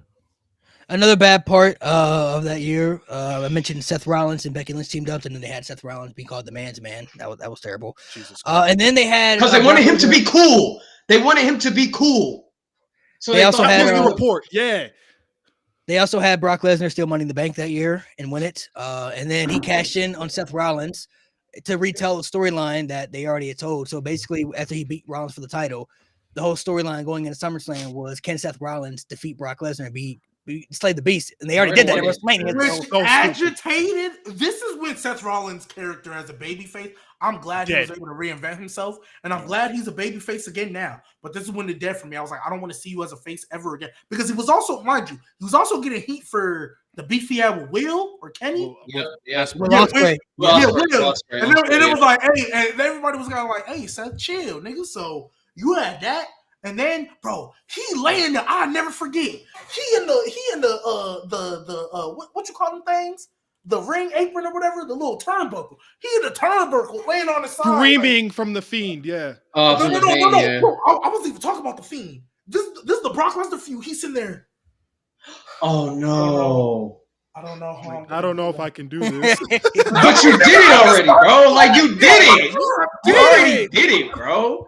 And like they were really like that was the time they were still trying to make him cool. They're like, what do we do to make Seth Rollins cool? I'm like, dude, whatever. Not this. Not this. Just do what you've been doing the past year. They were contemplating putting the WWE Championship on Shane McMahon. I remember that, bro. Yep. Like 2018, the world. What was the best 2018, in the world? That year? Well, he 2018 and 19. But like they made it like insufferable. Oh, also in 2019, I forgot Shane McMahon did beat Roman Reigns at a PLE that year, by the way, too. He beat him at Super Showdown. So that also happened that year too. So that was the year Kevin Owens came out and he started mentioning guys that needed to get used more, like Buddy Murphy and all that stuff. And then, I remember Kevin Owens crash out promo. Hey. Anybody remember the team of Bobby Lashley, Drew McIntyre, and Baron Corbin? Yeah. Also, they turned. Was that the War Dogs? No. That was War Dogs. Ziggler, that was Braun Strowman, Ziggler, and McIntyre. The Dogs of War. That was 2018. Dogs of War. They also turned Chad Gable into Shorty G that year, 2019 too. And Cesaro had them pants for some reason, bro. Yeah. He was wearing pants, bro. Don't take me back. Bro, 2019 was so bad, bro. And Baron Corbin, for some reason, for most of the year, he would still wrestle in a dress shirt and pants. He had no power. He had no power. I was like, why are you so dressed up like Baron this? Corbin in that King of the Ring tournament was actually really good, and then he wins the tournament, and it was dog shit. Bro, No pun intended. That King Corbin shit, I'm not gonna lie, it had potential, but then he just started feuding with the dog food and stuff. Bro, the thing with the Baron Corbin feuds, bro, they always put him in these feuds that lasted for like 4 to 5 months, bro. Like I don't understand. I thought the feud was over at Royal Rumble 2020, and then they ran it back at Super Showdown in 2020. I'm like, why? It's done. Yeah. Hey, but you know what's crazy? End of Days, one of the most protected finishers of all time in WWE. Only like Been 2 kicked out once. McIntyre and who else? McIntyre. I thought somebody in NXT did. I don't know. Maybe. There's a couple I think maybe. I thought it was Ilya. I thought it was Ilya, but it's a protected finisher. But what's crazy is Roman Reigns in that year got pinned by Shane McMahon, Eric Rowan, and King Corbin, bro. All at pay-per-views too, by the way. Those were Jey Uso, and those 3 were the last. All at pay-per-views. Roman before. Eric Rowan was like the last minute big Clash of Champions, bro. Yeah. 2020. Was it a tag team match or was it 1-on-1? 1-on-1. 1-on-1. They had a tag team match with. So this is when. Oh my God, the Who Done It with Roman Reigns. It started so well. It started so well. And then it went nowhere. Because like you remember when the thing fell on Roman, he was like looking at it. They had the. But then they had a good match with Buddy Murphy and Roman on SmackDown. Oh, wasn't even supposed to be in the freaking storyline. It was so bad, and that was when Eric Bischoff. That was when Eric Bischoff was directing SmackDown. Because remember they brought in Eric Bischoff and Paul Heyman. They just put I agree on the Paul Heyman. The Paul Heyman thought like you actually saw the changes. After I was about to say no. Draft. Monday Night Raw, Aleister Black. Black was getting pushed to the moon. Oh, I love that. There were actual like changes, not like Triple H changes, but like you could see like there was a little bit more emphasis on the first show with Paul. If I'm not mistaken, the first show. Yeah, I remember that. Bobby Lashley, Braun Strowman. Yeah, and Corey Graves. I remember that. Holy shit, bro! I thought that was the moment we're like, okay, we're gonna get better. Okay, finally. And then the rest of the show was dog shit. They said, oh wait, Raw's getting too good. Yeah, Paul Heyman, I'm taking the reins back, gang. Taking the reins. They just put Heyman and Bischoff there to save face, to take the hate away from Vince, but we all know what's I don't know if Bischoff even did anything because SmackDown he wasn't there long. Bischoff definitely didn't do that. Bischoff said, "I'm out, bro." Yeah. He wasn't there too long, bro. That shit was it was bad, bro. It was bad all around. To end it off, 2020. There were two that were really close neck and neck. Goldberg beating the Fiend was number one, but the second one was Shayna Baszler losing to Becky Lynch at WrestleMania. Oh yeah, I've gone off about that. I've gone off about that. Yeah. Both are terrible, but I think Goldberg beat the Fiend. Also, Asuka winning Money in the Bank was one of them too. After the whole reveal, like she has the title and stuff like that afterwards. I don't think Asuka that wasn't bad. No, it was bad hindsight because that should have never happened. Becky Lynch should never even been the champion. Oh yeah, I mean, if but honestly though, but even if Shayna Baszler does win, I think Asuka winning Money in the Bank was great regardless. I think that was always the right decision. Otis winning up there, winning Money in the Bank was. I think Otis up there is stupid. Yeah. Otis winning was ridiculous. Goldberg it was funny in the moment, because that should have been who should have won it that year. AJ. You said who? AJ was in it. AJ Styles. No, AJ was in it, but it wasn't him. Who got yeeted off the Rey Mysterio got yeeted? Who else got yeeted? Aleister Black. Aleister Black. It was Aleister. And they were back the next night. I'm gonna look at Goldberg beating the Fiend and Shayna Baszler losing is like really neck and neck for me because Goldberg beating the Fiend was terrible.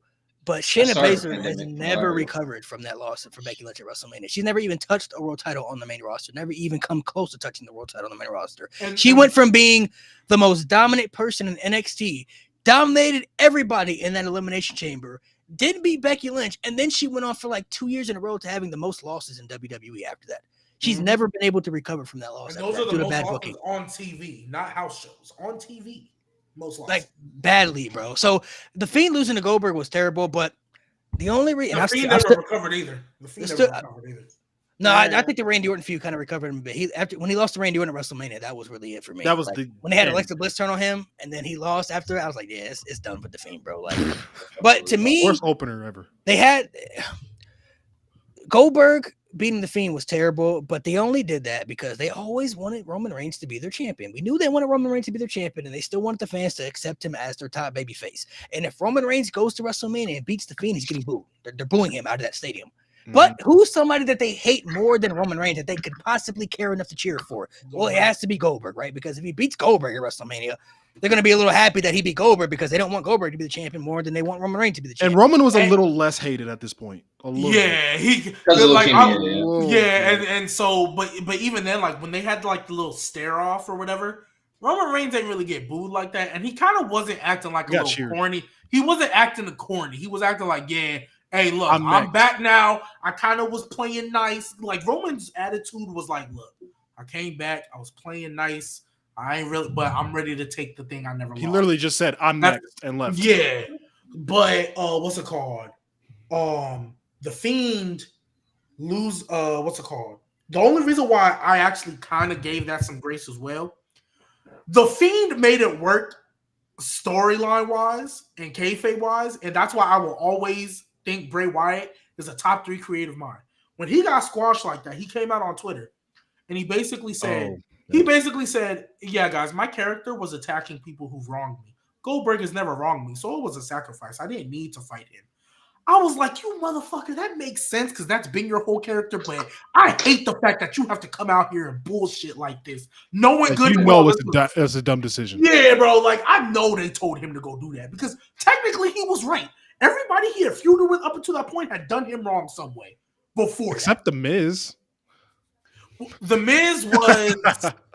Yeah, that was weird. That was so stupid. Hey, but that's why the Fiend didn't fight him. That's why Bray Wyatt. I was gonna say the Fiend never fought the Miz. There were so many good. Bro, I will maintain that Universal title reign is low key underrated. Low key underrated. It just ended. It just ended really bad. So like, it's the Bryan feud. It's the Bryan feud. The Bryan feud really. Bryan feud was good. I liked it. And then he's that was honestly the only good thing. Because Daniel Bryan to this day is the only person that didn't turn heel messing with the Fiend. Kevin Owens. He messed with. Oh yeah, for like a week. Yeah, like a week. Yeah. Kevin Owens had a match with the Fiend on SmackDown. Yeah. The Fiend on SmackDown. Yeah. I remember. This was pandemic. This is pandemic. So like they probably just after SummerSlam. After SummerSlam, yeah. After he's lost the Universal title again. Yeah. This is pandemic. I don't remember that. And I watched the pandemic. They overexposed the Fiend, bro. So I mean, there was a lot of times he was on TV. He shouldn't have been on TV, but within that time frame, there was a lot of bad stuff they did with that character. Bray was always able to at least revive himself a little bit to make it more interesting because he was so good creatively. Shayna Baszler, on the other hand, never been the same, bro. She's never been the same, man. She's never recovered from that, bro. Even when they had a chance to recover it last year, bro, when she beat Ronda Rousey, they still didn't recover. It's more like Ronda Rousey's definitely that's a Triple H fumble.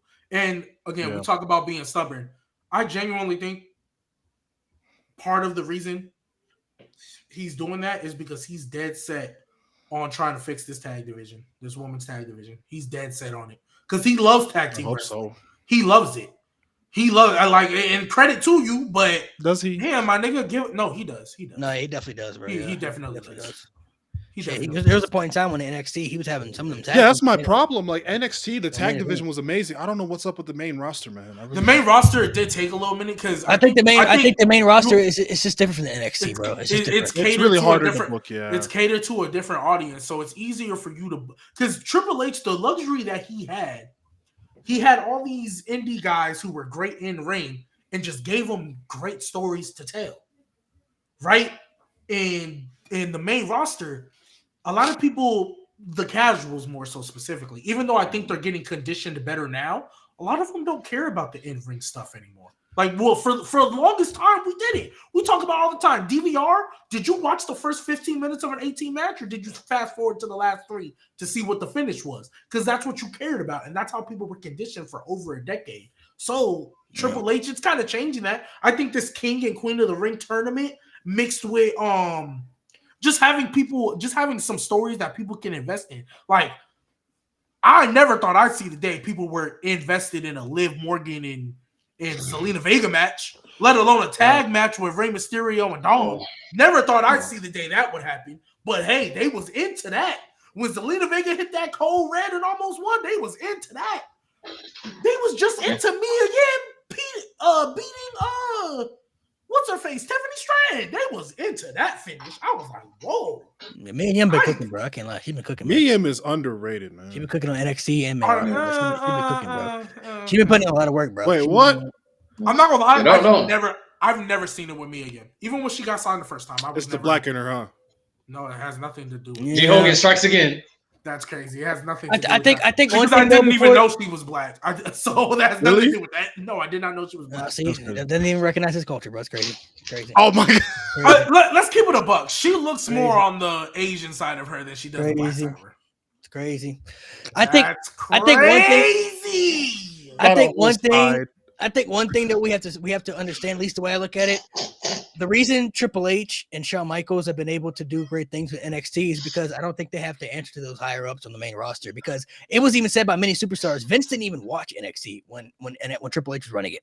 So that's one of the main reasons he was changing people all the time, because he didn't know who they were, bro. He wasn't paying attention to what they were doing down there. So the fact that the guy who was running the company wasn't even watching what you call your developmental brand as your, to invest into your future, it kind of says a lot of why, NXT was able to succeed a lot. I feel like they had more creative freedom, where they can do a lot more, because the top guy in the company, he's not watching it. So he don't know what's going on down there, bro. He don't understand. But even with that said, I think the main roster, I think me, and I'm only going to speak for me.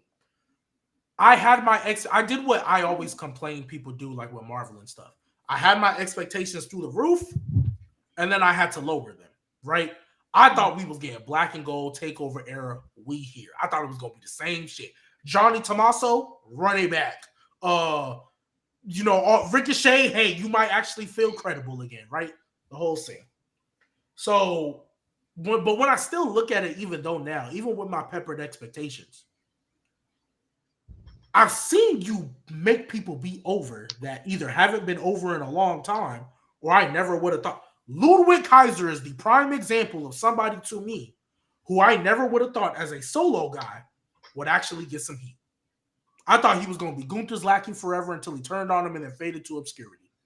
Another person that I think if they gave him a solo run, I think just based on the reactions when they actually in a crowd that are invested, Angelo Dawkins is somebody who I think could be fine in the mid card. I think he could be fine. And that's credit to him and how he's portrayed that. But in the same breath, Ricochet's leaving your company, even though you've had he's had moments, it's been a lot of start and stop with him. You give him some flurry and then nothing. You put him in this little speed thing, and I think he's kind of like, bro, what are we on? They're finally doing something with Andrade. Shout out him. But Bronson Reed was doing some good stuff too. Faded into obscurity for a little bit. Now he's back on TV. I think Triple H just needs to sit down and be like, all right, I can't push everybody. So let me decide. Karen Cross. Exactly. That's literally who I was going to bring up. I need to decide who's getting me reactions, who's not. And yeah, I can probably try to get back to my NXT days, but just have a platform, I think, or a baseline. I think right now, other than the main popular guys that were established without the help of him, like that were still big top guys with Vince, I think other than those guys, I think he's struggling to find who he can push at that top level or just a credible level consistently. Because Bianca Belair didn't need Triple H. Jay Gargill is still, I think she's fine for now, but that's still a TBD. I don't like that Blair Davenport lost her first match. I don't care if it was Naomi. I don't like that. Right? Because now you're telling me as the crowd, somebody who just came up, oh, well, she just lost. And she lost, I don't even think, was it to her finisher? I don't think it was even to her finisher. So, I don't see Blair having. But it's not. She's mid card, which is fine. She's a good worker. But you're already capping off her potential and what she could be by starting out like that. Because Naomi, let's just be blunt, she came back to be with her husband. She went away for a minute. She's not going to beat Naomi, bro. You can't beat Naomi in your first match unless you're like Roxanne Perez. Well, to me, my personal opinion, I don't think Naomi, I think she has the accolades and like the fan love to be on that level, but the way she's always been presented, I don't think she's on that level. I think she can take a loss. It's fine. I think she can. Now, I think Blair's going to win the feud, but overall, my main overall point is... They feuding? Yeah, she attacked her right after. Oh, I didn't know they were feuding for real. I haven't been paying attention. Yeah. It's it's not going to be on no pay-per-view, but it's a feud. Put her in the bloodline, bro. That's what I've been said. No. I'm not gonna lie. Besides Hikuleo, I guess. That's what I've been said. They never had a female aspect of the story, bro. Like, come on, it's right there. I would have done that a long time ago, to be honest. They should have done it in the pandemic. She wasn't in the company a long time. No, not Naomi. Nia Jax and Tamina were literally right there in the pandemic. Right there. I'm not gonna lie. Nobody wanted to see Tamina. Nia Jax, I could feel you with. And Naomi, not in a wrestling match. They were there. They were there. If any aspect, if they could add it to it, it would have to be like Naomi's going to have to go with the babyface bloodline, and then Nia's going to have to go with the heel bloodline, Solo's bloodline at this stage. If they were to do it in that aspect, but I don't think they'll probably end up adding anybody No, else. they won't. Not the women, at least. Yeah, honestly, I don't know what it is. Rhea Ripley seemed to be the only one they want to put with Mel because Bianca Belair, I know she's doing stuff with Jade. That easily could have been. Like, I'm sorry, B-Fab, no disrespect to you, but it really should be Bianca. I don't No disrespect to B-Fab. No disrespect to No B-Fab. disrespect, but she doesn't fit, bro. She doesn't fit next. She doesn't. Like, That's what I was going to say, Nate. When she showed up, that's kind of on their thing. I was like, I think you literally just put her with Ashanti and Cedric in NXT. Literally. Bro, I was gonna say, I think she would fit so much better with Ashanti in NXT, bro. I think that would just... That's literally perfect. They already have a relationship. Well, she might go back there because we don't know what these Street Profits finna be on. Bobby finna be out. She might go back there. I don't know. Because if you're not gonna have her with the Pride, what else you gonna do with it? It's the Pride, bro. I'm not calling them that. Fuck the Pride. Well, Bobby Lashley's not here no more, now. so they're the Street Profits. But Street Profits. Yeah. They still Bobby walking Lashley out in the Pride shirt. They were still walking out in the Pride shirt. So I don't know. Y'all are Street Profits, bro. Well, I guess we'll wait and see what happens, fellas. We're gonna go ahead and end off here. We'll be back next week giving our SummerSlam recap. So we'll be back. There's gonna be a lot to talk about next week, guys. So make sure you guys tune in, man. 5 p.m. Eastern time zone. Bro, it's gonna be a lot to talk about. I only gonna be on for like 30 minutes because y'all already know what's going on after. You know what I'm saying? Yeah. Facts. Hey, y'all pray for your boy. Fall camp starts tomorrow, and these Negroes, these wonderful people who gave me a job, told me I need to be there by 6:30 a.m. and it's a 30-minute drive. I'm these Negroes. I'm dead. I'm not gonna do that because they gave me an opportunity, and I am very grateful for it. Wonderful African American gentlemen. Yeah. We're gonna catch you, bro. You're done. You're cooked. Yeah, but 6:30 a.m. He's a little upset. It was black people that gave him the job. Man, I've been working in the morning. It's hard to get used to, bro. Yeah. I don't know. I like morning shifts. Not early morning, but I prefer 10 a.m. shift. Morning shifts I can do, but like I can wake up at 7, but I gotta be there by 6:30. That's why. I'll get up till afternoon. I'll be starting at like 6. I gotta go to work till like 3, I gotta be there at 6. I'm not a morning person, bro. Even if I go to sleep at night and wake up in the morning, I'm still like, bro, it's the morning, bro. Like, I don't feel right. Nah, bro. Like I gotta be there at 6:30 a.m. for a meeting. You got practice till like 11. And then we have lunch, and then we have a meet.